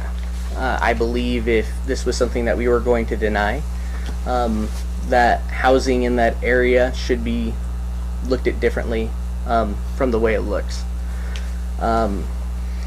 I believe that you need to establish, as far as the airport overlay, how much discretion you want to give that overlay. Know that there's private property owners who own land, who have owned land for a long time without an overlay with it, who probably purchased it not knowing there was an overlay on it that would dictate their property rights. But know also that I went to school for city planning, and I believe in people collectively coming together to preserve what's most important. That's your guys' decision of how deep do you want to push that. It's been a long time. The meeting has been pushed over and over, some to my error. I believe there's never been nothing nefarious. I believe that the people who want to know about the development are here. I believe they're going to be here the next time. But I believe that it's an opportunity to show our true colors as the city of Mountain Home. And we need to show, I think the developer's been patient. I believe he deserves something. If you don't want it, if you guys feel in your gut that you don't want it there, that's okay. State the reasons why. Make sure he understands we're not here to play games with developers. We're here to be straightforward. We're forthright. We're honest. I love the city of Mountain Home. They're a passionate group, and when passionate people have unmet expectations, they get very frustrated. But I moved here, and I'm now part of these people. So, good luck, guys. Counselor, you had something? Yeah, so creating an airport overlay, I'm assuming one doesn't exist right now, other than the existence of the airport itself. So an airport comes with it some restrictions on property use. So property rights, in terms of doing whatever you want with your piece of property, inside the city limits are already restrained to a certain extent. But a person who seeks annexation to the city doesn't have a property right in participating in the city. That's wholly legislative and wholly discretionary on the part of the city. The person doesn't have a right to annex into the city. So if you want to delay an annexation until the airport overlay comes into existence, that's perfectly within your right to do it. You're not depriving this person of any other of a property right, because that doesn't exist. That property is not in the city. To the property owners that are in the city, to which the airport overlay would apply, the notice requirements are different than they are for a site-specific application. For an amendment to the zoning code, which 964 also speaks to, and 963, simply requires that that person have a notice and an opportunity to speak to the airport overlay that will apply to him. And that's it. Then the ordinance is adopted or not, and those restrictions apply to the person. Their property rights aren't deprived. If they are, there's a Regulatory Takings Act that we have to comply with, and they can demand that we do an analysis, and I've written those before for other landowners, including the Cement Mixer Plan and Eagle, over whether or not their property rights, and it's a pretty high standard to call something a regulatory taking. It's a very high standard.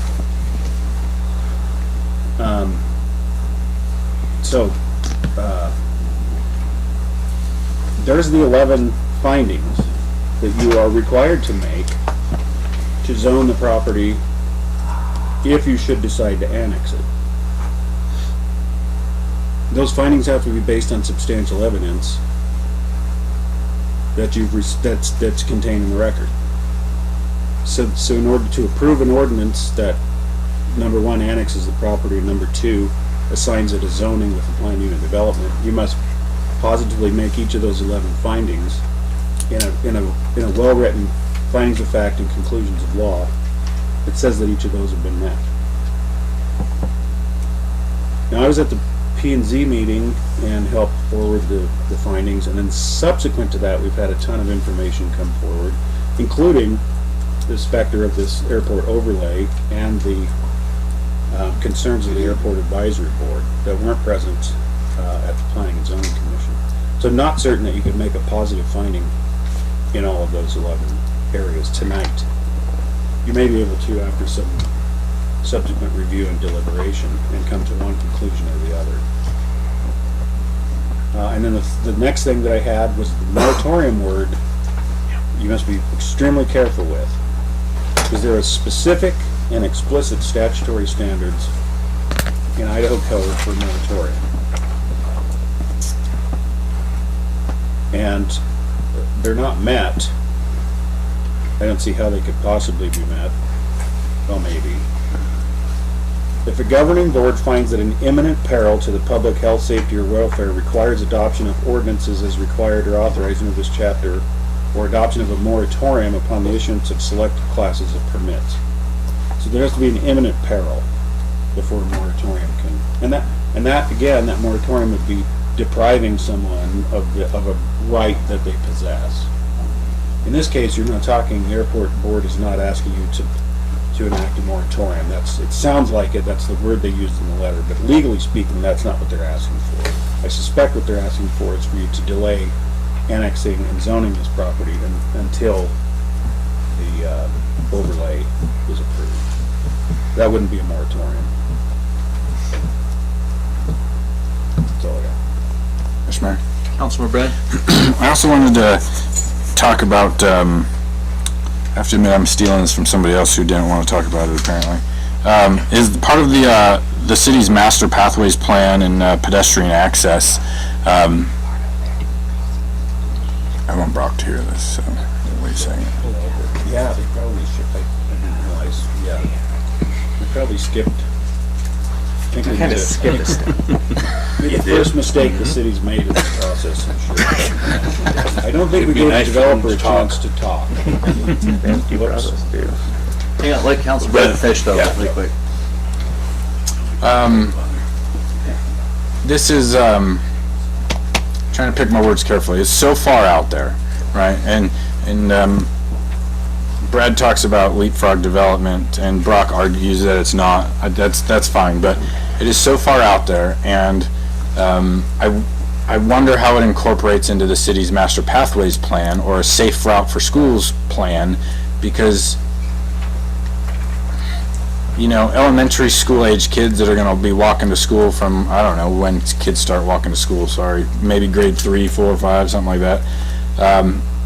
That's a long walk to school across 2 major highways with really fast speed limits, and we have one stoplight there that probably has pedestrian signals on it, I would imagine.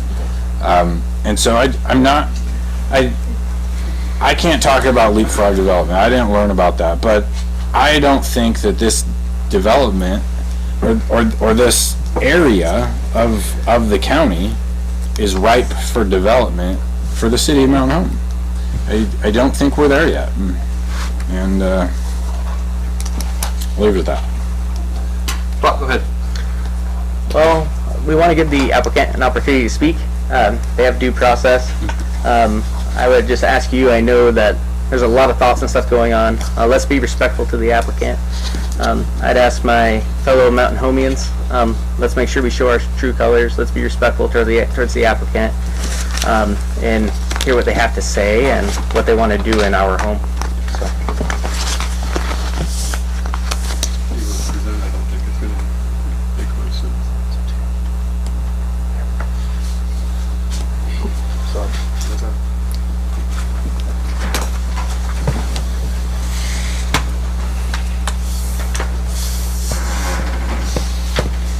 Can you show how we're rerouted?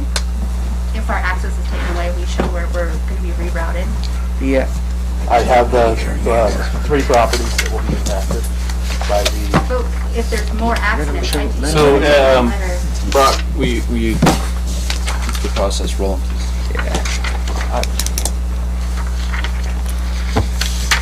Good evening, Jesse Christensen, Hiko Engineers. I work with the developers here. I'm here to present on the subdivision itself and maybe answer some of the questions I can answer. I know I can't talk to affordable. That's not something that I'm working on the project, and with the cost of building materials being so volatile, I don't know what affordable is. So anyway, I'm here to talk about the project, and if you have questions, I can stay for questions afterwards, or after I'm done speaking, I can answer as many questions as I possibly can. Okay. All right. Can we see the board? Councilman, can you shut the front light up, please?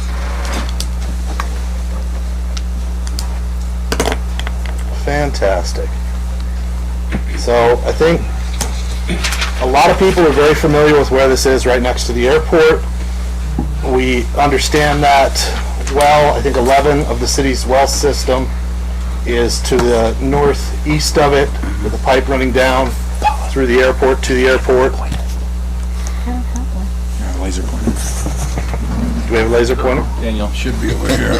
I got it. I've borrowed it before. Cool. Thank you very much. Yes, sir.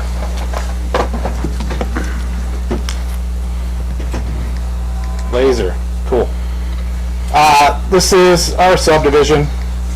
The airport, we know it's near the airport. Chevron is the closest annexed property. Well number 11 is up in this area with a pipe running down through the airport and to the airport. That is what we would be tying into for our drinking water, our potable water in there. The closest sewer is over behind the Chevron. It's been brought there. We would be bringing it down.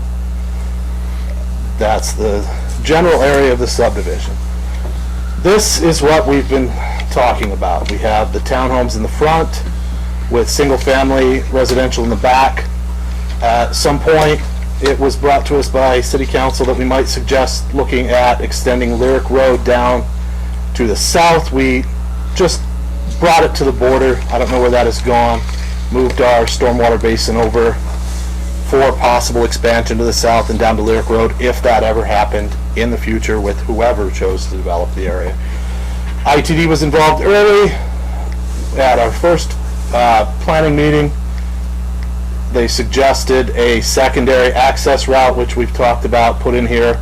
Now the ITD letter indicates that that needs to be fenced off or chained off as an emergency access in route. The deceleration line you really can't see on here, but it comes down to about here on the neighboring property. It would be in front of Mr. Furr's property, in front of this property, and in front of this property. They would need to take a new access off of runway, which has not been designed yet. Currently, there is a stormwater swale along there that would need to be redesigned, and there are stormwater swales along the sides here that would need to be redesigned for stormwater as we move forward.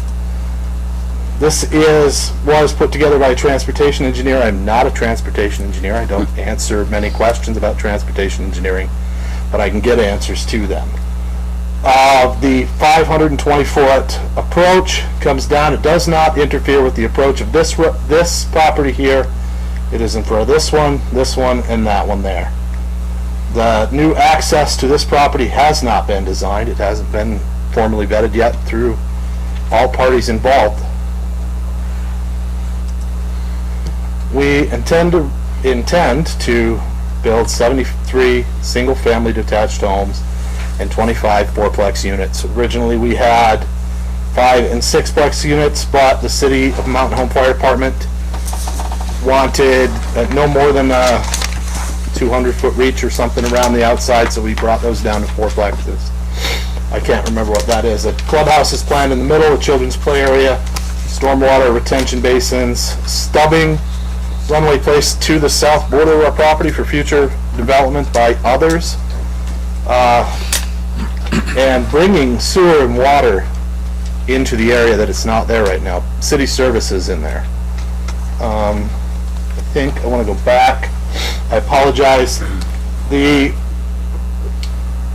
airport is city property. This isn't a leapfrog or shoestring annexation because we're working to annex a commercial property in the front, which would give us the direct access to here. It would be the same as just annexing and working this way from the chevron if we were to annex these guys as they move down. These are where we intend to put the stormwater retention basins areas. These green space areas or open space areas are very open for that. I know water is a huge concern, and one of the things we've talked about is implementing some sort of xeriscaping on some of this stuff. All you cities have requirements for the grass and trees and stuff like that you want to see in the yards, but it would be nice to be able to reduce water usage and put in some natural, local plant material that is not high water. Buffalo grass. There are ways to make it very pretty and very good looking. I think I heard somewhere earlier that we were going to build it all at once. No, it will be phased. Phase 1 is Runway Place down to the first 6 residential homes and the first 3 townhome units. So that was phase 1 with a temporary turnaround down here near the clubhouse parcel. Bring the sewer and water down from behind Chevron 1,400 feet into the subdivision. Lay the groundwork to get that installed in there. Bring the water across Airbase Road and in and stubbed through the first part of it, so we don't have to get back into our asphalt, tear things up, and move things around, get that started. That is phase 1. Phase 2 is not decided upon. If the townhomes go first, phase 2 might be all the townhomes all the way through. If the single-family residential go, it might be that one. It's up in the air as to how that's going to be built out. But right now, the townhomes and the houses there, the single-family. These are the townhomes we're looking to put in. These, Mr. Chervick has worked with an architect out of Nampa to design the townhomes. He's putting some in other places. They don't offer a lot of space for grass. They offer space for a nice Zeri planting bed or something like that. Double-story, 2-story townhomes, living room on the bottom, single-car garage with parking out front, 2 cars per unit, 1 in the garage, 1 in the front. There's actually room along the front for more parking if we needed it. The townhomes, there is room. This is not a typical street section to include more than 2 parking spots per unit if we needed to. So Second story with 2 bedrooms and a master suite. All right, we have talked about it being near the airport. We've had a special meeting down here about it being near the airport. We've talked and considered doing some noise reduction things. I wish Danny was here tonight to talk about some of the things, the double pane windows, the soundproofing materials in there that we've talked about to reduce noise input. I know people buy a house near an airport and then start complaining about it. That was one of the biggest concerns we had at the beginning.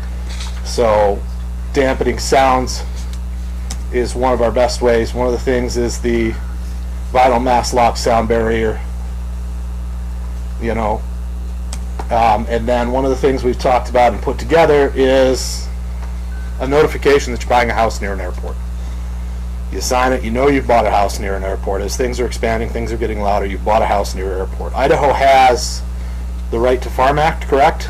That we put on every single plat that goes out in and out all the time. So putting things on the plat, you're buying a house near the airport, putting things in their documents, you're buying a house near the airport. You know this. It might not stop everybody from complaining, but it would at least get them to understand they're purchasing a house near the airport. And that is really all I have. If you have questions, I can try to answer them. Councilman, can you turn the light back on, please? You bet. Mr. Mayor. Councilman Brennan? Sir, what was your first name again? I'm sorry. I'm sorry. Jesse Christensen, Eco Engineers. I apologize. My sign-in sheet's gone, so I could start a new one if I wanted to. I'm curious, is there any, as the developer, is there any legal requirement, and if so, have you obtained an easement for the sewer line to go through the private property to the east? I don't know how that works. Still my question. You're talking to me and I've forgotten my address. I apologize. I get it, yeah. I believe Danny, Mr. Turbic, has spoken with the neighbor to the east about getting an easement through there. An easement has been written, I think. Barack, have you seen that? I haven't seen the easement, however, it would be needed prior to the final plat being heard by this body. Okay. What's also going to be needed is the buy-in from Mr. Martinez to allow his entrance to be moved as well. Yes. So there's certain things that we don't ask for until the final plat, until this portion is solidified. Because in doing those deals, there's sometimes money change, there's studies, additional items. But you can be assured that prior to me bringing a final plat to you, that we have all of the easements needed, we have all the legal paperwork done, Idaho transportation components have been met. But at this time, the applicant's just waiting to get the yes on this before they put further resources into finalizing these components. Mr. Mayor? Councilman Stokes? Jesse, I was curious, Councilman Brennan made a motion really early on in this process about getting written consent from those property owners in that deceleration lane. Has the developer gotten written consent from those property owners? I do not know that answer. We would have to talk to the developers and we can find out. Okay. My second question actually involves the sewer. I believe, does that sewer tie into what they call sewer flats, Mr. Urquidy? Mayor, Council, no, it runs in front of it. It kind of runs. He goes north? It's going to go north. Okay. It's going to go, can you pull up? Go down. Yeah. Pull up here. And then up to Haskett, right? I think so. Okay, I was just making sure that it didn't connect to what, our West Side Sewer District? It goes over here. Proposed easement. Okay. Those were only. Okay. Mr. Mayor? Councilman Brennan? Rich, we talked about this before, but that's a long path to connect the sewer to where it's at right now. Is that 100% the burden of the developer, or is the city gonna It's on the developer. incur that cost? It's on the developer. Okay, and is there any potential, I think I've heard this term with Walmart before, like a shared cost agreement with other developers in the area? What? A latecomers agreement? Potentially, yeah. That would be up to the developer if they wanted to put something together. It is in our code that they're able to do that. Okay. Sort of opens up the property to the east for development, putting in a sewer line. So, Mr. Mayor? Councilman Brennan? For legal here, since now ITD has given us a letter that says a deacceleration lane of X amount of feet will be required at some point, and they have not yet designed the deacceleration lane. Does that create a substantial change to the plan that planning and zoning has heard, with the effect on the other property owners? Because it's always been, the whole thing has always been contingent on having access, so it doesn't change it. It just says that in order for them to build it, they've got to put that in, and putting that in is contingent on. And Mr. Martinez has to okay it first, and if he doesn't, then this plan is done. I struggle with there being so many caveats that have to be done first, but by the time those caveats are met or failed to be met, it's now city property. The annexation is done. So the final plat, So, the applicant seeking to have the property annexed into the city and zoned a certain way, and then have that zoning be kind of hyper-specific to his development, a planned unit development zoning, so different lot sizes and this sort of thing. That's a separate part from building it and constructing it. So, this approval process gives him the ability to then go expend funds or seek and negotiate connections or access easements or whatever. If the thing isn't approved, then there's no point in getting it. So there's a chicken and egg thing going on. Part of it's the risk of the developer, part of it's the risk. But the risk to the city is negligible if he's not able to obtain those things. It simply is now taxable property within the city limits. And there's a limited amount of uses to which you can put the property, notwithstanding the zoning that's there. So if those easements never come into fruition, or the access points don't ever get negotiated properly, there's only a certain number of things you can do, and might come back and seek to rezone it. But the annexation will be done. But the annexation's done. It doesn't belong to the city. It belongs to the owner. The property owner can sell it. Both property owners can do what they wish with the property, consistent with the zoning. We're not approving the plat yet. I get that. Yeah, so you're not, yeah, so there's no, yeah, so then the more fine-grained details in terms of access points, that comes, as Brock is correctly pointing out, preliminary plat, the final plat. But kind of the bigger picture that's in my mind, I'm sorry, is that with the approval of the annexation, they now have those rights that you've talked about when it comes to our airport. And now they have city rights and not county rights. Well, I would say they have limited rights given the proximity to the airport, notwithstanding the overlay zone. The overlay zone might provide more restrictions, but those restrictions exist now. You couldn't, I mean, there's height limits on antennas anywhere in the city, but there's certainly a pre-existing height limit by virtue of proximity to an airport that exists regardless of our zoning ordinance. Our zoning ordinance, as you've seen from those findings, many conditional use permits require specific findings, specifically in the airport area. Again, which are located in your code. So there's protections for the airport and the adjoining property owners and again, as Brock had pointed out, you've got a platting process that's got to be done, which isn't before you. So, Tom Turner, I'm the real estate agent for these guys, and I sympathize with you. I'm on the Napa Planning and Zoning Commission, so I know what you guys are going through. But a couple of questions I have is, if you guys do approve this, and then you can't get the approval of the one owner or the easement to get the sewer line ran out there, you could de-annex it. They could apply to de-annexation and get it back out, put it back in the county, so the other property owner is not stuck with the city taxes. So you could do that. The idea of the townhomes, we kicked it around, is to try to get some affordable housing for your servicemen and women that are that are driving to Meridian, Napa, Boise because there's no place to live down here. And granted, we can't tell you what that dollar point is going to be right now because materials are everywhere right now. They have come down quite a bit. So, but I worked with the builder now for 15, 16 years in Napa, Meridian. Builds a nice house and very comparable to a couple of your other builders here with I would say definitely nicer quality and a better price point.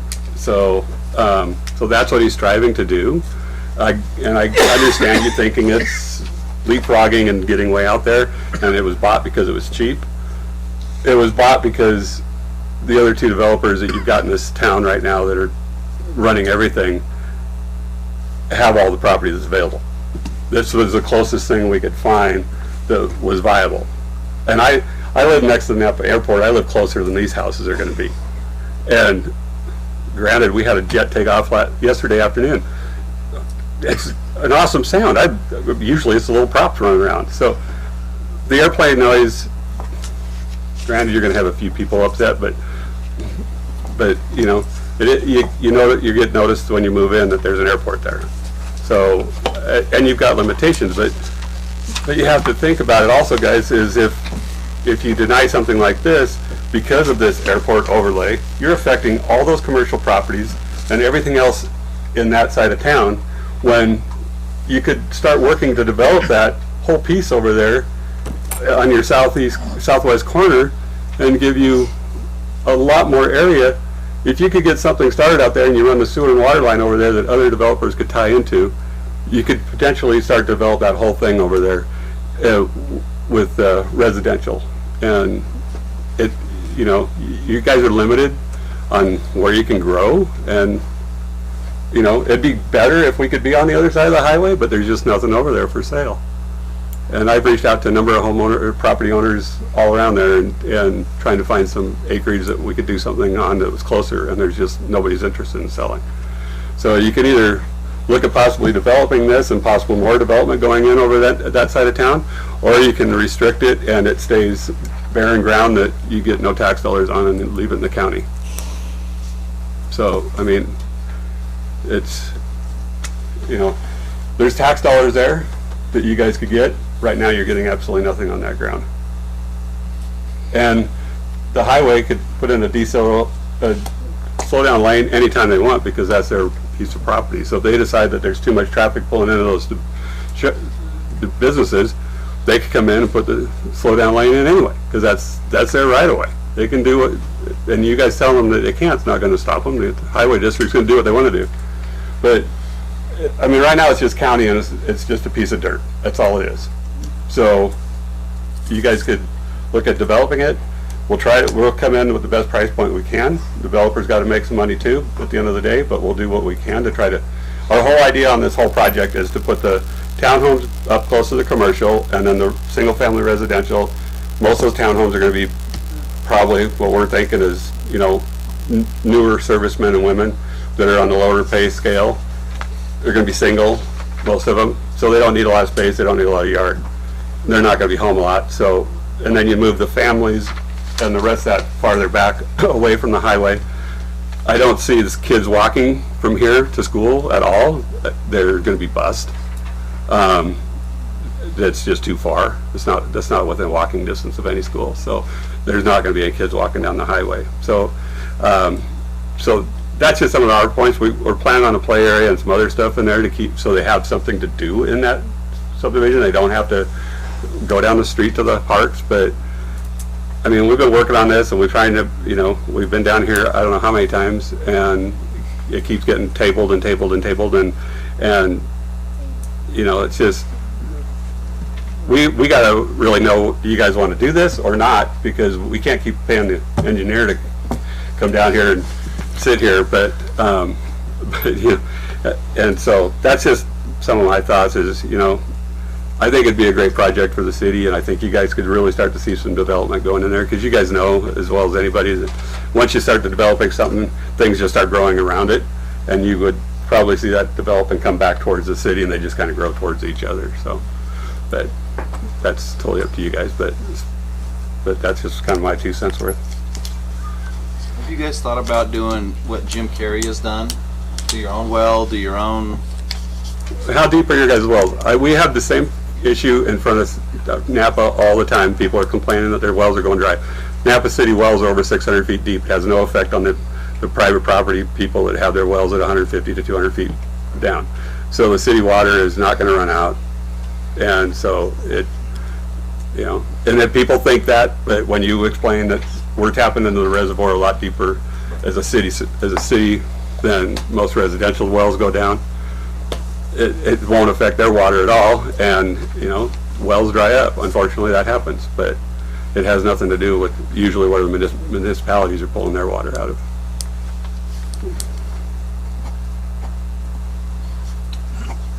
Councilman, what do you guys want to do? Mr. Mayor. Councilman Brennan. Rock, would you mind pulling up those 11 bullets real quick? Yep. Am I done? Just, I think so. We're here to get you paid, you know? Yeah, while you're doing it. Actually, Mr. Mayor, while we have Jesse here, can I ask one question? Absolutely. I'm trying to look at it as I'm driving down Airbase, Jesse. Yes. Would there be any kind of sidewalk put in by the developer to connect to our existing sidewalk, like at that Chevron? I know it's a long way. Right now, that would have to cross several pieces of not our property. Usually those developments are done by the developer on their own pieces of property. Right now, we don't have a lot of frontage, but I suppose the Mr. Freer's annexation section sidewalk, but that's really up to you guys to decide how you're doing that. You know, so there's room for it out there, but it's not something that we had planned on. No, that whole side would have to be developed. The south side of Airbase. Right. And you're talking about other people's property rights that you have to access, which right now you can't really do. Yeah. I guess as I drive around the city, you know, you go in these little pockets of county, and you say, "Hey, that's county, that's city."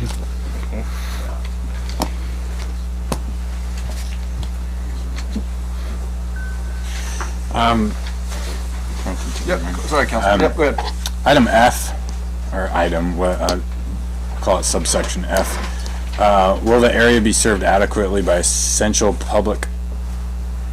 As soon as it gets held still, public facilities and services such as highway, streets, police, fire protection, drainage structures, water, sewer, and all that. And subsection G will not create excessive additional requirements at public cost for public facilities and services, and will not be detrimental to economic welfare of the community. I mean, I don't know for sure, but I think Councilman Stokes and I are thinking about, you know, how far out there it is, and the safe pathways, right? Like it's so far out there that you're right. Like we can't force them to put in a sidewalk in front of all the other properties that run between them and the Chevron. But I do disagree that at some point there will be some junior high aged kids walking to school or riding their bicycles to school, and there's no safe route that doesn't have them crossing paths of goat heads to get there without a sidewalk.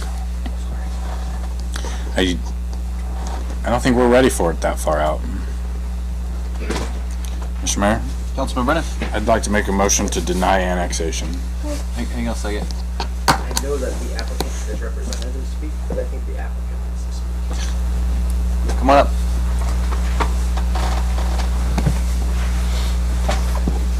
Hi, my name is Olive from Standard Homes. Sorry. And I've been in mountain home building we started like 2010. We built some townhouses, and then Colonial Estate, if you know the Colonial Estate. We built all those townhouses right the first road, right by the road in 2010. And this is what happened like with me and one of my partner, Victor DeMeyer, a long time ago, like 12 years ago. And we left from city because it looks like the Hubble Homes bought all the other my lots right in the front of the townhouses, if you know very well the Colonial Estate. Yeah, they have like 2 more lots left just, and like last year we heard we have some kind of shortage and housing in the mountain home for even houses or rental properties. And before we started this project, we've been here and talked to Brock and the gentleman before we even start. How we looking in mountain home, water, sewer, how looking at housing, and we heard like some people, like Tom told, like we're driving all the way to Boise, just take night, come back to work. And we have some idea why we can just build something nice and affordable in the mountain home. We walk and drive some subdivision. I don't think so anyone's subdivision they have a clubhouse or playground, good playground for kids, right, bro? And I just we drive by Hubble homes, we drive by Corey Barton houses, we drive other development, but never see them having activity houses or some kind of activity for adults or kids. My son, I have like the 30-year son. His father, he served air base. He told me, "Oh, that this is the boringest I have seen like an air base. Have no gym, we have nothing to, we just nothing to do here." Okay, and even we bought this land from the buyer, like who sold this land. His 2 sons, they serve the air base. They have to drive all the way to Boise to rent the house in the Boise, come back, and the idea was just to build affordable living. People ask me what's mean affordable. Beyond, can I explain you what's affordable? This is lower than people can afford, lower than in town. Yeah, people can afford rent, like short-term rent or long-term rent. Like we have, it represent some townhouses with 3 bedrooms. Very nice. I already built this building in town. I mean in Nampa 2 times. And I have like right behind me Tom Kruger. He just bought. He's in my. I part of the investment. Yeah, he just bought all like my properties, like investment. In every he read like in 1 day, right, Tom? All 1 day. 20 units 1 day. Because we have affordable prices to sell, even developer to have affordable price for the renting to the people. And this is very nice houses, and we're trying to avoid like water shortage. These townhouses have very minimum. You see, even like sprinkler, just have some couple bushes and tree in the front. That's we just plan to start building townhouses first. We'll see how people can react on the buy. We have like option for buy or rent these units. About prices, people ask about prices. If we start like 3, 4, 5 months ago, I can't tell you just now, just like because longer we go, like further we go, just price is gonna go up. If we can extend this annexation another year, I can like guarantee prices, because who knows? I mean, for now, for I can answer for today, for the end of the day, we can every townhouse we can sell from 180 to 200. If you have any new townhouses in town from 180 or $200 per unit? Do you have something prices like in town? I can't answer that. No. Right? People can afford townhouse to live in townhouse. He's having 3 bedrooms, 2.5 baths, and very nice backyard. in a one-car garage in 2 parking spaces. What I want to just hear for your opinion. It's affordable or not? Another thing about water, I just answered the question about the water. We have things we have enough water, right? Even for houses, not for townhouses. Townhouses, I very appreciate the person who just represented like 1% of the water we're using for take a shower and boil your tea, right? Yeah, that's all. If we can afford, just if people wants to build the houses, we can go further. Phase 1, phase 2, phase 3, build houses if people wants to buy the houses. But the first idea was by the townhouses, so people can take a rent, not to go all the way, who knows, like 45 minutes an hour one way and 45 minutes another way. They take a rest for 2 hours here locally, take a rest, take a night and peaceful, and just not to go and spend. Gas go up again like 3%. You know, in your time, if you make like less $20 an hour, this is your time. You can make something home. You can watch your kids. You can do something home. Yeah, that's what just trying to bring something affordable in town. People doesn't go from town, you bring money in town. Okay, about the noise. Me in town, we live like very close. I live right in my office, right probably 300 feet from the airport. My office, personal office. I spend 12 hours a day in my office, and I'm not complaining. I've been in this office for years, and people around this Napa airport, the houses from $500,000 to $600,000 a houses, you know, value. And nobody was complaining about noise, and we have no problem. We have like a show like every year. We have fun, like to go and watch. We have museum, like everybody have a good time. About noise, we already talked about. We bring like a specific structural. I've been in construction for 25 years. I build houses, I build townhouses, I build apartments, I build, and I already show you like how we can build these walls to like reduce the noise to this house. First of all, it's going to be blow insulation, and second, it will be 2x6 walls. It will be staggered. If you know, like staggered, like 2x4, 2x4, 2x4 is not connected. What's happened? Transfer the noise. If the 2x4 from wall, one end wall to another wall, just gonna create transfer. But this is be staggered to be like, and no one 2x4 will be connected to each other to transfer the noise. Insulation in the attic, yeah, it's gonna be R50. Yeah, it's gonna reduce noise again. I think so. I answered the question about water and noise and affordable.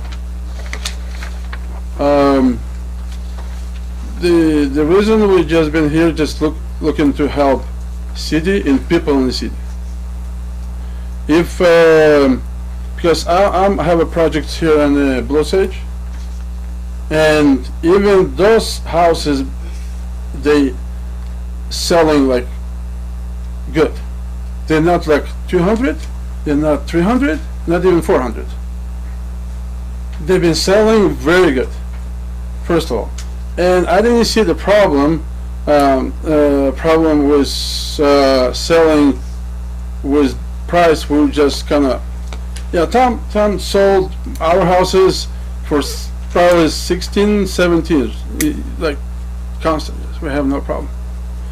And we've been researching and about like about the access. We talked about Mike here, and I talked to Jerry about his access. We'll take care of no problem. Before we even start, Jerry, I was here before we start, right? I talked to you before we start. You went to the church. Yeah. He went to the church. Before we start this project, even before I invest any $1, I've been talking to people around this property. We talked to Randy Bowman, we talked to Jerry, Jerry, if you need to run in about the right in front of the mic, Jerry, we're gonna continue to make one sidewalk all the way to the runway. This is what's even before we even start. For church, we're gonna make access right from my property from runway. And Mike decided to go with us for annexing, and because he needs water too, sewer too for his property, and we just agreed to. And we went to talk to the guy who's going to John. I forgot his name. Sorry, my son was not here. Yeah, he's not going to be another month in town. I'm just going to represent my son, Daniel. And we talked to this guy, a neighbor. He's okay to run all the sewer to this property. Everything was even in emails, even recorded. Everything is. And we have with Mike. We signed the contract, and we ready notarize. It's any other questions? Councilman? Thank you. Council? No? No, I'm good. All right, well, thank you. All right, Brock, you got anything? Just if you have any questions, please let me know.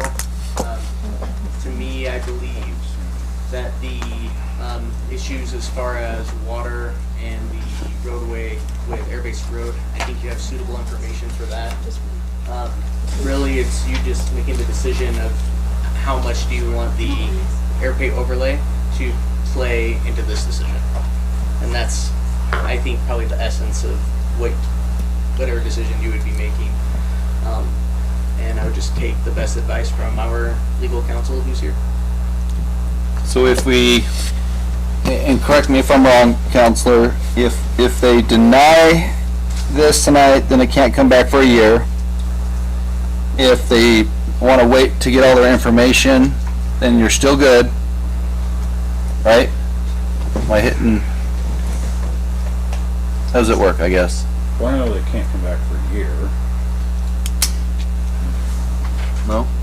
That's what my thought was. I thought if once a permit or an application has been denied for annexation, there'd be another year before they could come back. Denying the annexation, which is a different animal than zoning. You can't do nothing without the other. All right, Councilman, did you make a motion? I kind of got stopped in the middle of it. Okay. Is there anybody else that has due process? Councilman, what do you guys want to do? Mr. Mayor, can I have Brock pull up the section on the Leapfrog Development? And then I wanted to ask legal, since Leapfrog is kind of it's opinion, right? Because Jesse says you and Mr. Key are sitting right next to each other, and I said you have some space in there. So I just wanted I guess the council to read that. And then, because there's one other one right below it. It talks about irregular shapes of the city. And I know that the whole plat is square, right? It's a rectangle. But we're creating this huge residential island right out there. And as a big picture, to me, it's not regularly shaped. As a big picture scheme. Does that make sense? No. What do you mean by irregular It's shape? not square is what he's saying. So you want it Our city's rectangular or not square? square. No, our city's not square. If you look at our map, it's kind of all over the place. We got little pockets all over. I know, we are irregular.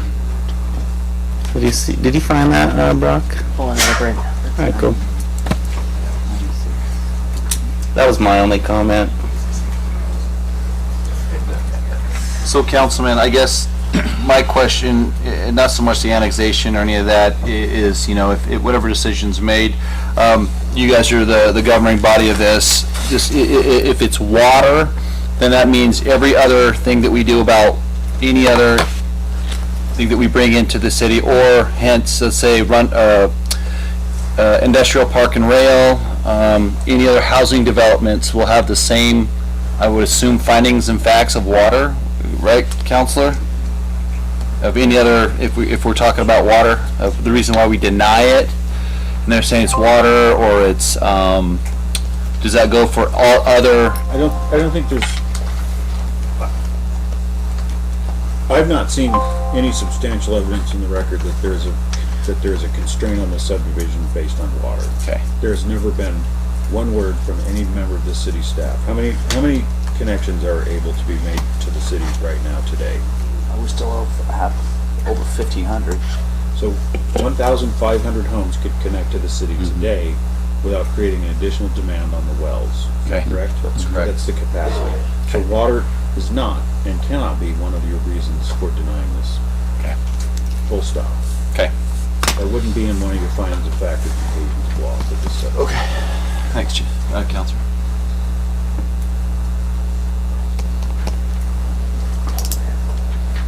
Mr. Keeter, or Mr. Mayor? Councilman Stokes? Mr. Keeter, does that 1,500 include the 450 units this body has approved this year already? With the spot, I'd have those numbers. It's going to bring it to, I mean, so it's going to bring 1,100, I guess. Okay. That area. Okay. Still 1,100. How many EDUs will the new well bring? So we're hoping it's going to bring 1,500. No. Councilman McCain? All of the ones that we have approved so far, though, they don't come off of it until they're built, to where we may have approved 400 houses, but in to 2025, 30, we may only have 200 of those houses get built. So only 200 of that is coming off of that. All right. Sorry, Brock. So here's the portion of code that speaks to Leapfrog Development. It says promote other goals for population balance, contiguous development, and prevention of costs due to Leapfrog Development. And what Leapfrog Development, so in terms of being contiguous, this doesn't apply. But you are definitely correct as far as Leap. Yep, got it right there. No, that's 1, 2. Counselor? Yeah, let's not. We have the record that we've got to keep, and Mr. Cherry is the chair. Go ahead. So, how it says prevention of cost due to Leapfrog Development. The practice of Leapfrog Development is basically having a large component of development that is away from any centralized core. And I think Leapfrog came off of Shoestring, which was like California weird law, case law, probably that the prosecutor knows. So I can speak to that. So the 5222 and all of the annexation codes specifically prohibit shoestring. That is the shoestring boundary that enabled us to connect to the Marathon for the urban renewal area is not permitted for annexation. So it's contiguous. It must be contiguous to be considered. In other words, it's got to have a flat abutting area against the city boundary, which this does. But the leapfrog thing that you're speaking of is the gaps that surround it. Those and there's I suspect there's one of the policy reasons behind this, and you can see there are gaps inside the city that are white there that are not city property. Part of that involves criminal jurisdiction, and we encounter that a fair amount. Is this offense occurring in the county or in the city? And so again, just to give you the legal framework, but the policy decision of how much of that patchwork you want is up to you, but it does create legal conundrums in terms of jurisdiction where a crime occurred and whose duty it is to who foots the bill for prosecuting it and investigating it. So whether or not that is too far out the road for police services to drive, and I'm not sure if the staff report has addressed what the police department has to say about responding that far out or not, or what the fire department has. Again, there's a statutory requirement that going back to the school question, statutory requirement that every jurisdiction providing services in the area subject to the application has to be notified and then has to have an opportunity to comment. So the school has elected to comment the way they did. And so your staff will have, I believe the fire department and those people have already weighed in on that. So getting to your leapfrog question, you know, you can accomplish that. You still have these intervening areas that aren't part of the city. So that is up to you. But the legal question that surrounds that leapfrogging is this in the city, is it not? What questions does that pose to someone responding and exchanging cities? And then back to the 1 year thing, it's not clear to me that the annexation part of this couldn't be brought forward, but the zoning portion of it, no application for a zone reclassification of any property shall be made within a year. So this is an initial classification. There's a sense in which this might apply to that, but they could certainly apply to annex, and they would just be seeking to zone it the same way. I honestly don't know the answer to that question, but I suspect you could enforce it if you chose to. Or not. Yeah. I got a buddy there. Councilman Brennan? There's a bug crawling out of the book. You just addressed a topic I wanted to talk about, which was the police services, and I'll point at the map here for just a second. And so this side of Airbase Road has a huge section that has, I guess I may use the wrong term, but contiguous city property, zone C4 here. But the police department doesn't have jurisdiction on the road here because for whatever reason that's outside city limits, even though half that road touches the C4 development. They'll shoot out to the Airbase Chevron here. Police chief, you can correct me if I'm wrong anytime. They'll shoot out to the Airbase Chevron because that's in city limits, but they won't work the road here for any, that's county. And so if we take it further out to the airport, there's another huge section of state highway that won't have police services on them, but then they'll shoot down into the neighborhood there. And so it's like police, county sheriff, police, county sheriff. So I that's where it's starting to like just feel like it's not right for development there. So when I prosecute a criminal case, one of the first elements is the jurisdiction to locate, did the crime occur in the city of Mountain Home in Elmer County, the state of Idaho. I'm not sure that your interpretation of that strip of the road adjoining the commercial property not being in our jurisdiction is correct. In other words, that portion of the highway that's right in front of those C4s, I suspect the city officer could write a ticket and would still obtain jurisdiction. But in the street, I don't know why that would. I don't know that road is not in the city. What about both sides? This immediately, no, probably not both sides. So the center line of the road, they can enforce. Yeah. But I hear the ISP officers lurk out there, so you can monitor. The state has full jurisdiction. Just kidding. So what happens then with Mellon? We just annexed Mellon in, did we? So now we have it on both sides? So I've had Not Mellon, Meadow, sorry. Remember the trailer park that was in the county that we just annexed in? Yeah, like somewhere in there. So I'm Sorry, I providing you digress.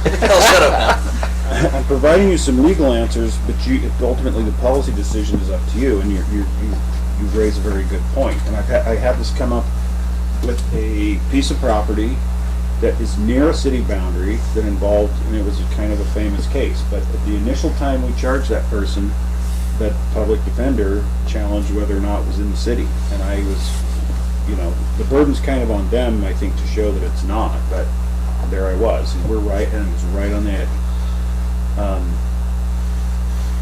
Anyway, so that does. To further that, this eastbound on-ramp, it butts right up to city limits, but the police department won't work it. So, I totally agree with what Brad's saying, is that this feels like it's just an island out there that it's just, I'm not using the definition of leapfrog. I don't know what the definition is, but it feels like it when you hear that term. Mr. Mayor? Councilman Stokes?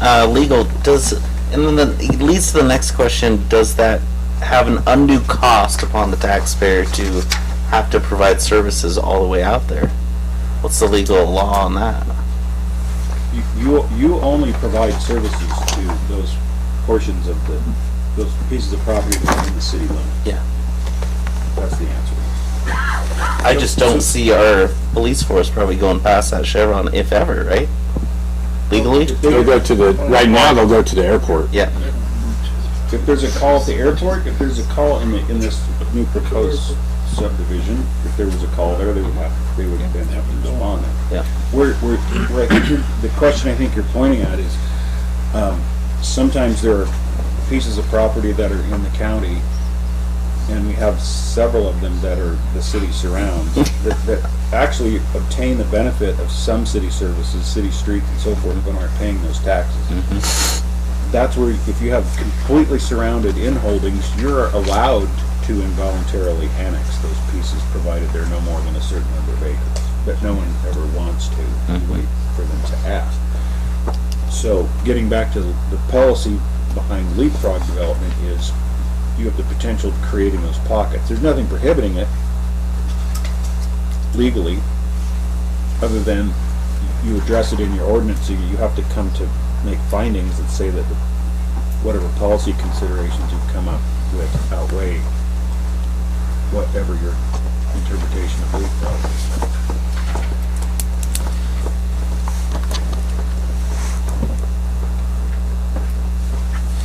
Mr. Mayor?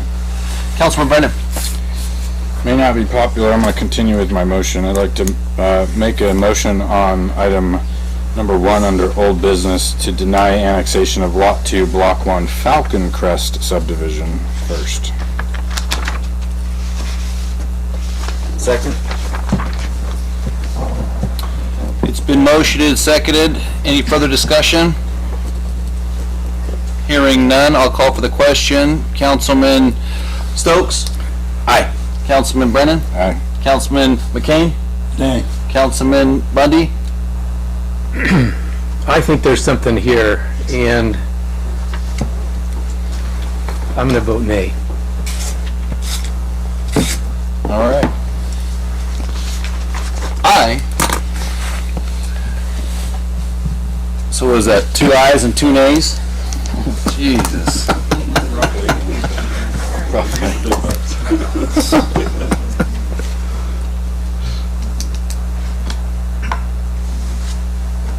What I'm going to do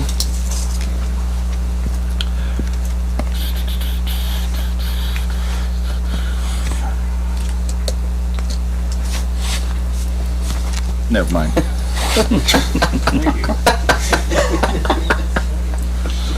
I've always believed in small government. I've always believed that the government should keep its hands out of my business, other than we live in a civilized society. We have rules and laws for a reason. It's because we do live in a civilized society. I believe that the city needs ordinances and rules, which this governing body gets to change or to fix or to keep as is. And hence, I would hate to see that another entity could tell me that my grass needs to be less than, not my grass. The hard part for me is if I owned a piece of ground near the airport and I want to develop on it, I'm having other outside entities tell me what I can and can't do with my property. Obviously, if it is something that is annexed into the city, then that comes with rules in civilized society, right? What I'm going to do is I am going to abstain my vote, put it back on, get all the questions answered, make sure that the council has all their questions answered for the next council meeting. So, Councilman, I would want you to get with Mr. Cherry, the developers, if Brock, can you set up a meeting with the council, maybe do a work session if that's all right, Councilman? Can we do that? Because there may be more information brought into it than what we've heard here today. Back to the beginning. So, just like we did before. Yep. I don't want to do that. We've been having this on here for what, the last 5 months? Just have our questions answered then. We don't need a work group. Okay. Each of us know our questions we got. So the first thing is the motion has failed. Wait, I haven't, hang on a sec, I'm still deliberating in my brain. Oh, I thought- I'm thinking out loud. I'm thinking out loud. Okay.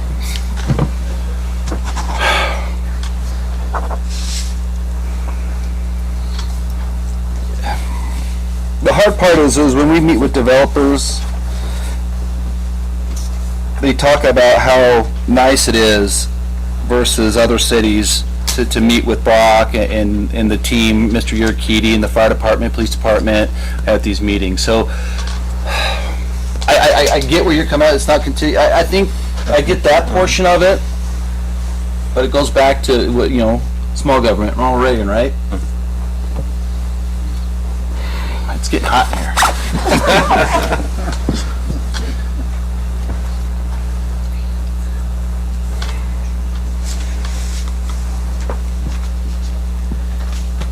I don't want to go over this all over again. So, Counselor,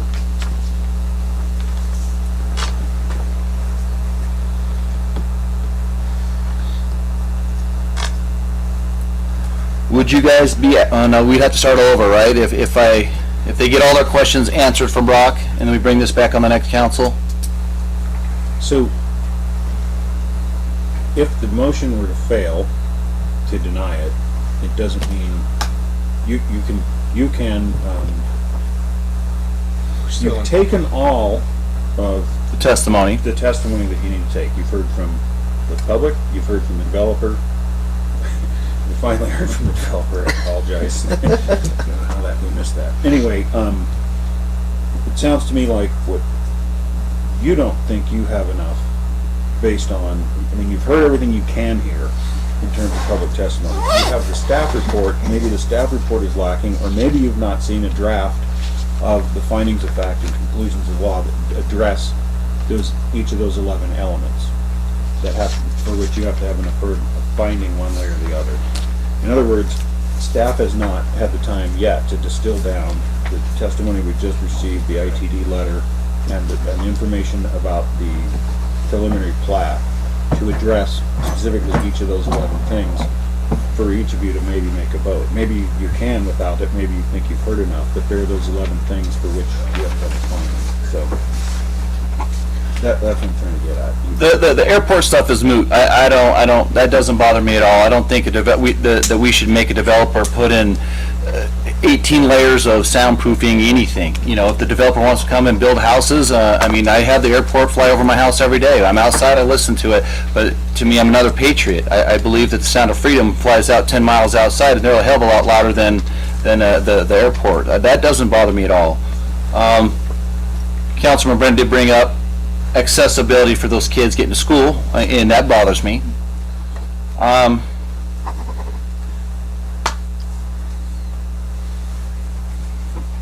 I'm going to abstain my vote until the council has all their.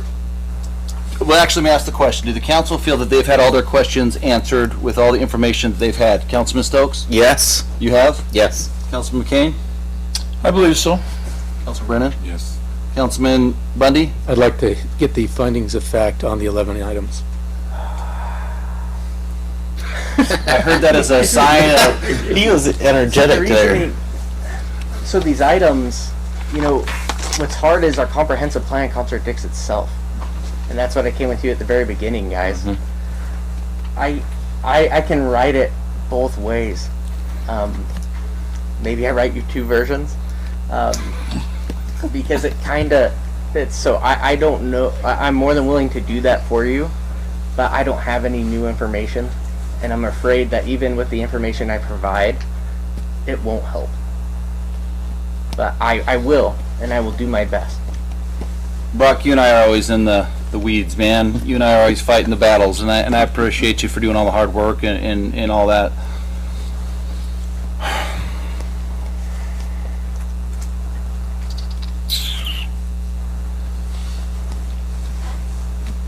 This sucks. My hardest part is we need housing. And if you can do it for $180,000 to $200,000, that's affordable housing. How many other developments do we have that's affordable? Just the one? I don't have specific price points on any. I've heard people try to say we have obtainable developments. How about Leap? Or how close are they to coming? Leap has not submitted any official documents as of yet. They're still compiling their application. How far are we out on Leap? Because that one's based off of pay. That's one based out of income. Right. And it's not necessarily based on home ownership, which the applicant was mentioning.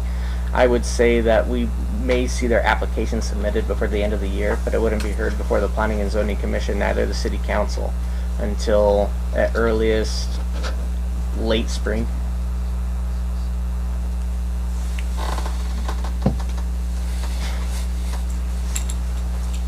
I'm going to choose not to vote until I have my information satisfied to my ability. Until I get some other answers, and then I'll get those from you. Okay. I'm sorry, gentlemen. It's been 5 months of this. I need housing, and I know that you guys could do it. I wish you guys would. I don't know. So I'm going to choose to abstain my vote today. We'll bring it on the next city council meeting. Okay. Does everything else die below it? I would assume so, right, Counselor? Okay. So you're gonna move the decision on all 5 of those items to the next city council meeting. The first one. And I guarantee you I will have a vote for you next city council meeting. So what Brock will need to do to help the rest of you in the voting is have the findings of fact and conclusions of law with the evidence that's been presented both in the testimony and in the staff reports and from the city staff, addressing each of the 11 components. And then, permission to utilize all tools at my disposal, such as legal counsel and compiling said findings of fact. You're going to have the findings of fact. The conclusions of law could be the blank, the approval or denial, because then that will be your decision. Okay. Roger based that. on the facts that you found. Roger that. Okay. Sorry, Brock. But that's why you get paid the big bucks, right? Yes, sir. That's what I do. All right. So obviously 1 through 5 is kind of moot. We'll run down to new business. Item H that was pulled. Councilman Brennan wanted an MOU, right? Oh, yes. Kind of forgot about that by now. Chief, is that something you can draft really quick? Not really quick, but get with the county and get something for council to have at the next city council meeting? Yeah, we'll have it ready for you Tomorrow. Okay. Go down to item number 2, action, the deliberation decision on extension of temporary conditional use permit for Jessica Sheik. Mr. Mayor? Councilman Stokes? This is just Johnny Behind the Rocks, and they've been fine with everything so far, right? They're just extending their already... Yep. To give you just the brief history on it, we approved a temporary use permit via conditional use. Per our code, temporary uses are only good for 180 days. The deadline for Johnny Behind the Rocks will end on December 3rd. Jessica is one of the operators there. They have discovered success. They would still like to operate, but I don't have any tools within code that would allow me to do it via planning and zoning. I would have to have it moved to your discretion, and I believe she's going to present her proposal to this body. Jessica? Right now. Come on down.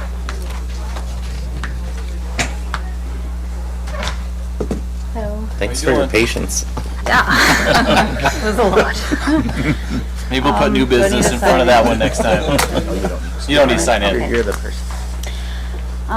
So I want to request, that the conditional use permit that we currently have on there to be extended, while I work with the Community Development Department to apply for a zoning title amendment, so that way I can make that lot into a permanent food truck lot. Over the past 6 months, Johnny Behind the Rocks has provided commerce and economic activity on a property that it's been overgrown with weeds, unoccupied and abandoned, and nobody ever wanted to do any work on it prior to me. So over the past 6 months, from being that we've created it into this lot that is thriving. We have vendors on there consistently. I have recently been contacted by so many other vendors that want to come out on a weekly basis. We turned that, I don't know if you remember, that big bus that was on there was just a big, in my eyes, it was a big eyesore of a bus. And we turned that into indoor seating just recently. We got booths in there. Soon we're gonna get a bar seating in there, so that way, you know, for the winter months, it's, you know, nobody has to sit outside or not want to go out just because it's cold. So we're making improvements. I want to make it more permanent. Right now it is a temporary, everything needs to be able to be moved, and all that. And if we are able to make it permanent, I think that would be very beneficial for the city. Otherwise it would just be sitting around raking up more tumbleweeds. Mr. Mayor. Councilman Bundy? So in talking to Brock, and I appreciate what you've done there, it seems like this extension is simply there while we finish up the formalization, while we create a specific ordinance for our food truck lot, enabling it to continue on and provide service and commerce for the city, correct? Correct, Councilman. And Jessica specifically, versus other amendments that we have done, where it's been initiated by the city, we put the cost for notification and doing everything. That's something that she is willing to apply for as the applicant. And I think it's noteworthy, and she brought it up, that it was, for a long time, it was a vacant lot, and now it's providing a service for the community. So if we're looking at this as an extension, not so we can just keep doing it, but an extension so that we can get the formalities done, I'm in favor of it. And if there's any other questions, we can chat about it, or we can just move forward with a motion. Mr. Mayor? Councilman I Stokes? have one question for you, Jessica.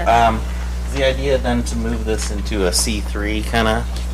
Is it that little white area right there? So currently, It's in the city, it's back. Okay. So currently it is already within the city. Yep. The biggest issue that you have is you have a use that isn't defined well in if there ever was a designated problem area, that would be one.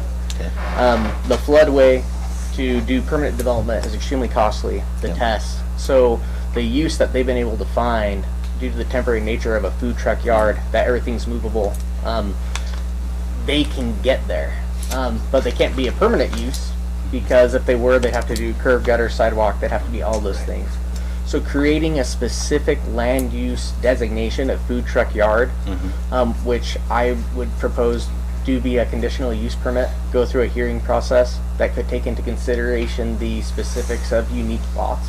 Okay. I think that's the only way forward if we want this type of commerce to continue. Yeah, and I think we all want that to continue. Do you think you can finish this up by June? I asked for 6 months, and I want the full 6 months, please. All right.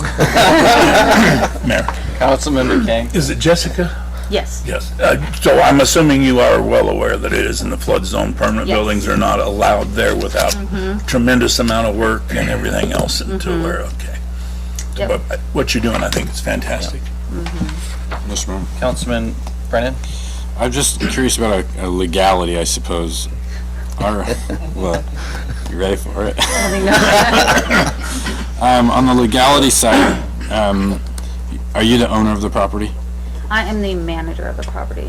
I see manager for Johnny Behind the Rocks, but do you have like legal authority to speak for the owner of the property? Yes, I have permission from Bill. He's gonna help me out with finances. I did speak to him about that, as far as whatever I need.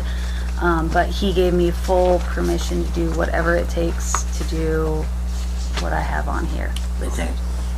Council, do we need that in writing before? Do we have a I have it in a text message.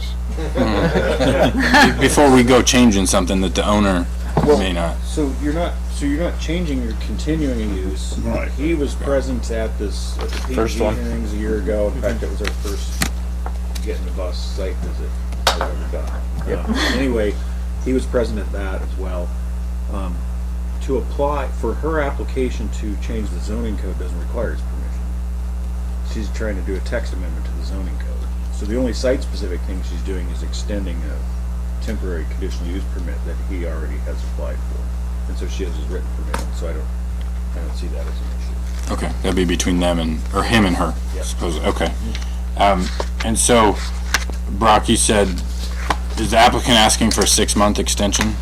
Or I am, yes, From asking for a 6-month extension. from December 3rd? And the reasoning for the 6-month extension would be that we need to draft ordinances, which does take time, and then it has to go through the hearing processes, both planning and zoning, and also come to this body. So what's, I believe the proposal from Jessica is that it will come to you no later than 6 months. Mayor? Oh, excuse me, go ahead. And Jessica, you understand that it may not be granted. And so, come if we extend it tonight, and then another 6 months expires, and we don't have a very specific ordinance in place, are you willing to pack up and move out?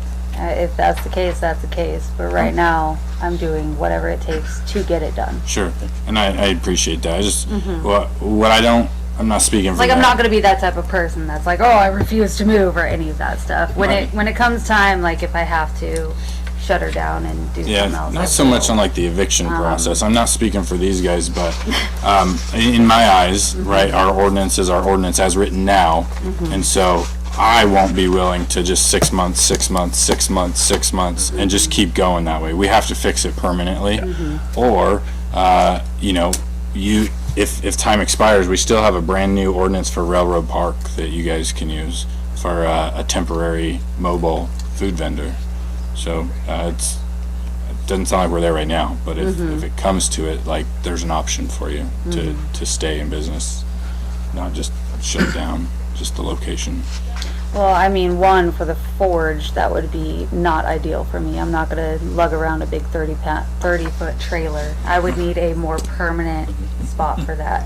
And that is one big reason as to why I want to keep this going. Because I not only made this a home for a bunch of other vendors, but I made this a home for myself and my businesses that I have too.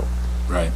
Permanent, and you make it permanent on a temporary application. It's not like permanent, like the idea is for it to stay there permanently. It can be moved, obviously, it's on wheels.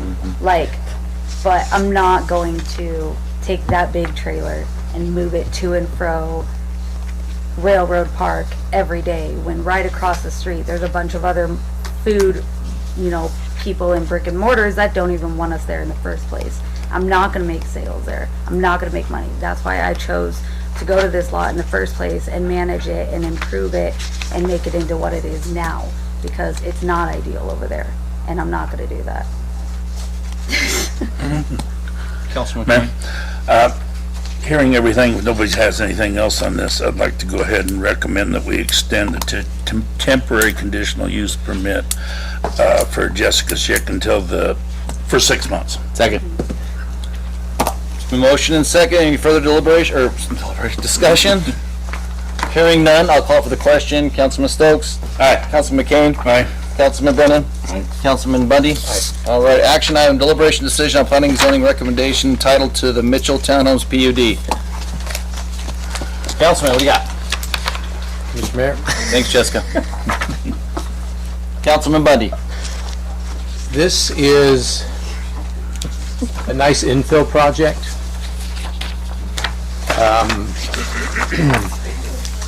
This is a piece of property that I've been driving by every day for over 20 years. And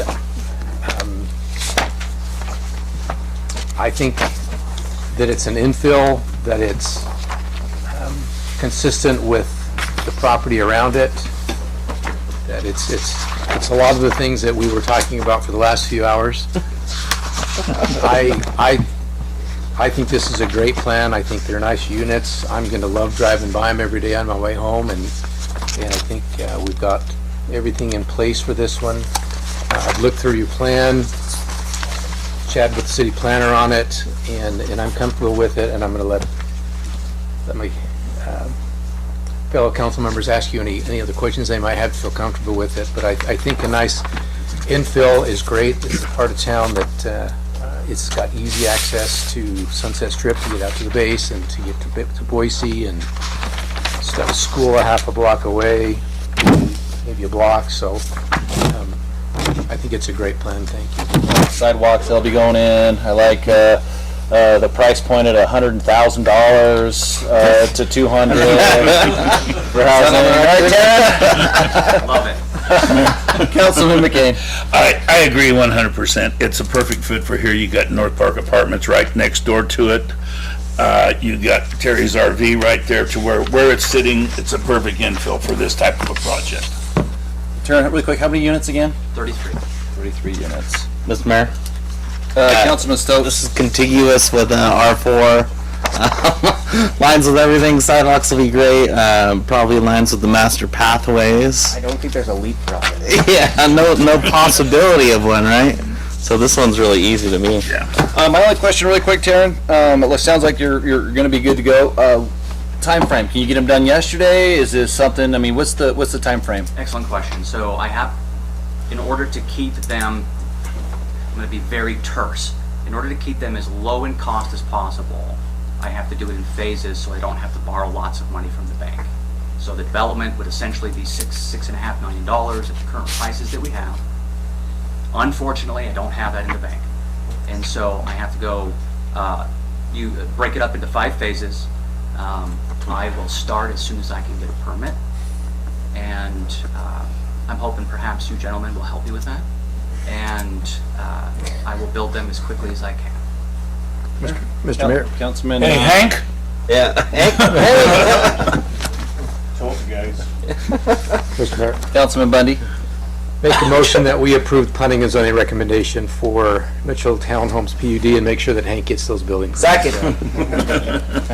So motion second. Any further discussion? Mr. Mayor? Councilman Brennan. I'd like to ask a question. I think you're trying to avoid this, probably rightfully so. I don't blame you for it. But to help me get... Never mind. Doesn't matter.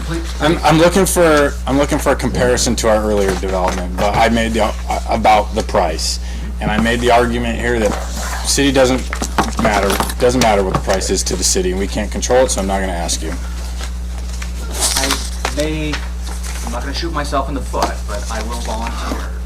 My family and I moved here, so we are locals. We have what we think is the best interest of the city at heart. We really like what's happening with the city, the improvements that are being made. And as a consequence, we're willing to invest our time and our money into the city. So to that point, current prices, the best comparison that we have is Boise, unfortunately. Right now, today, the average two-bedroom apartment is $1,600. That's the average per month. I will be under that. I hope to be well under that. Is that specific enough? Or vague enough? Perfect. Perfect. Yeah. Thank you. All right, it's been a motion and a seconded. I'll call for the question. Councilman Bundy? Aye. Councilman Stokes? Aye. Councilman Brennan? Aye. Councilman McCain? Aye. All right, you guys want to do the round of room or no? All right. I'll just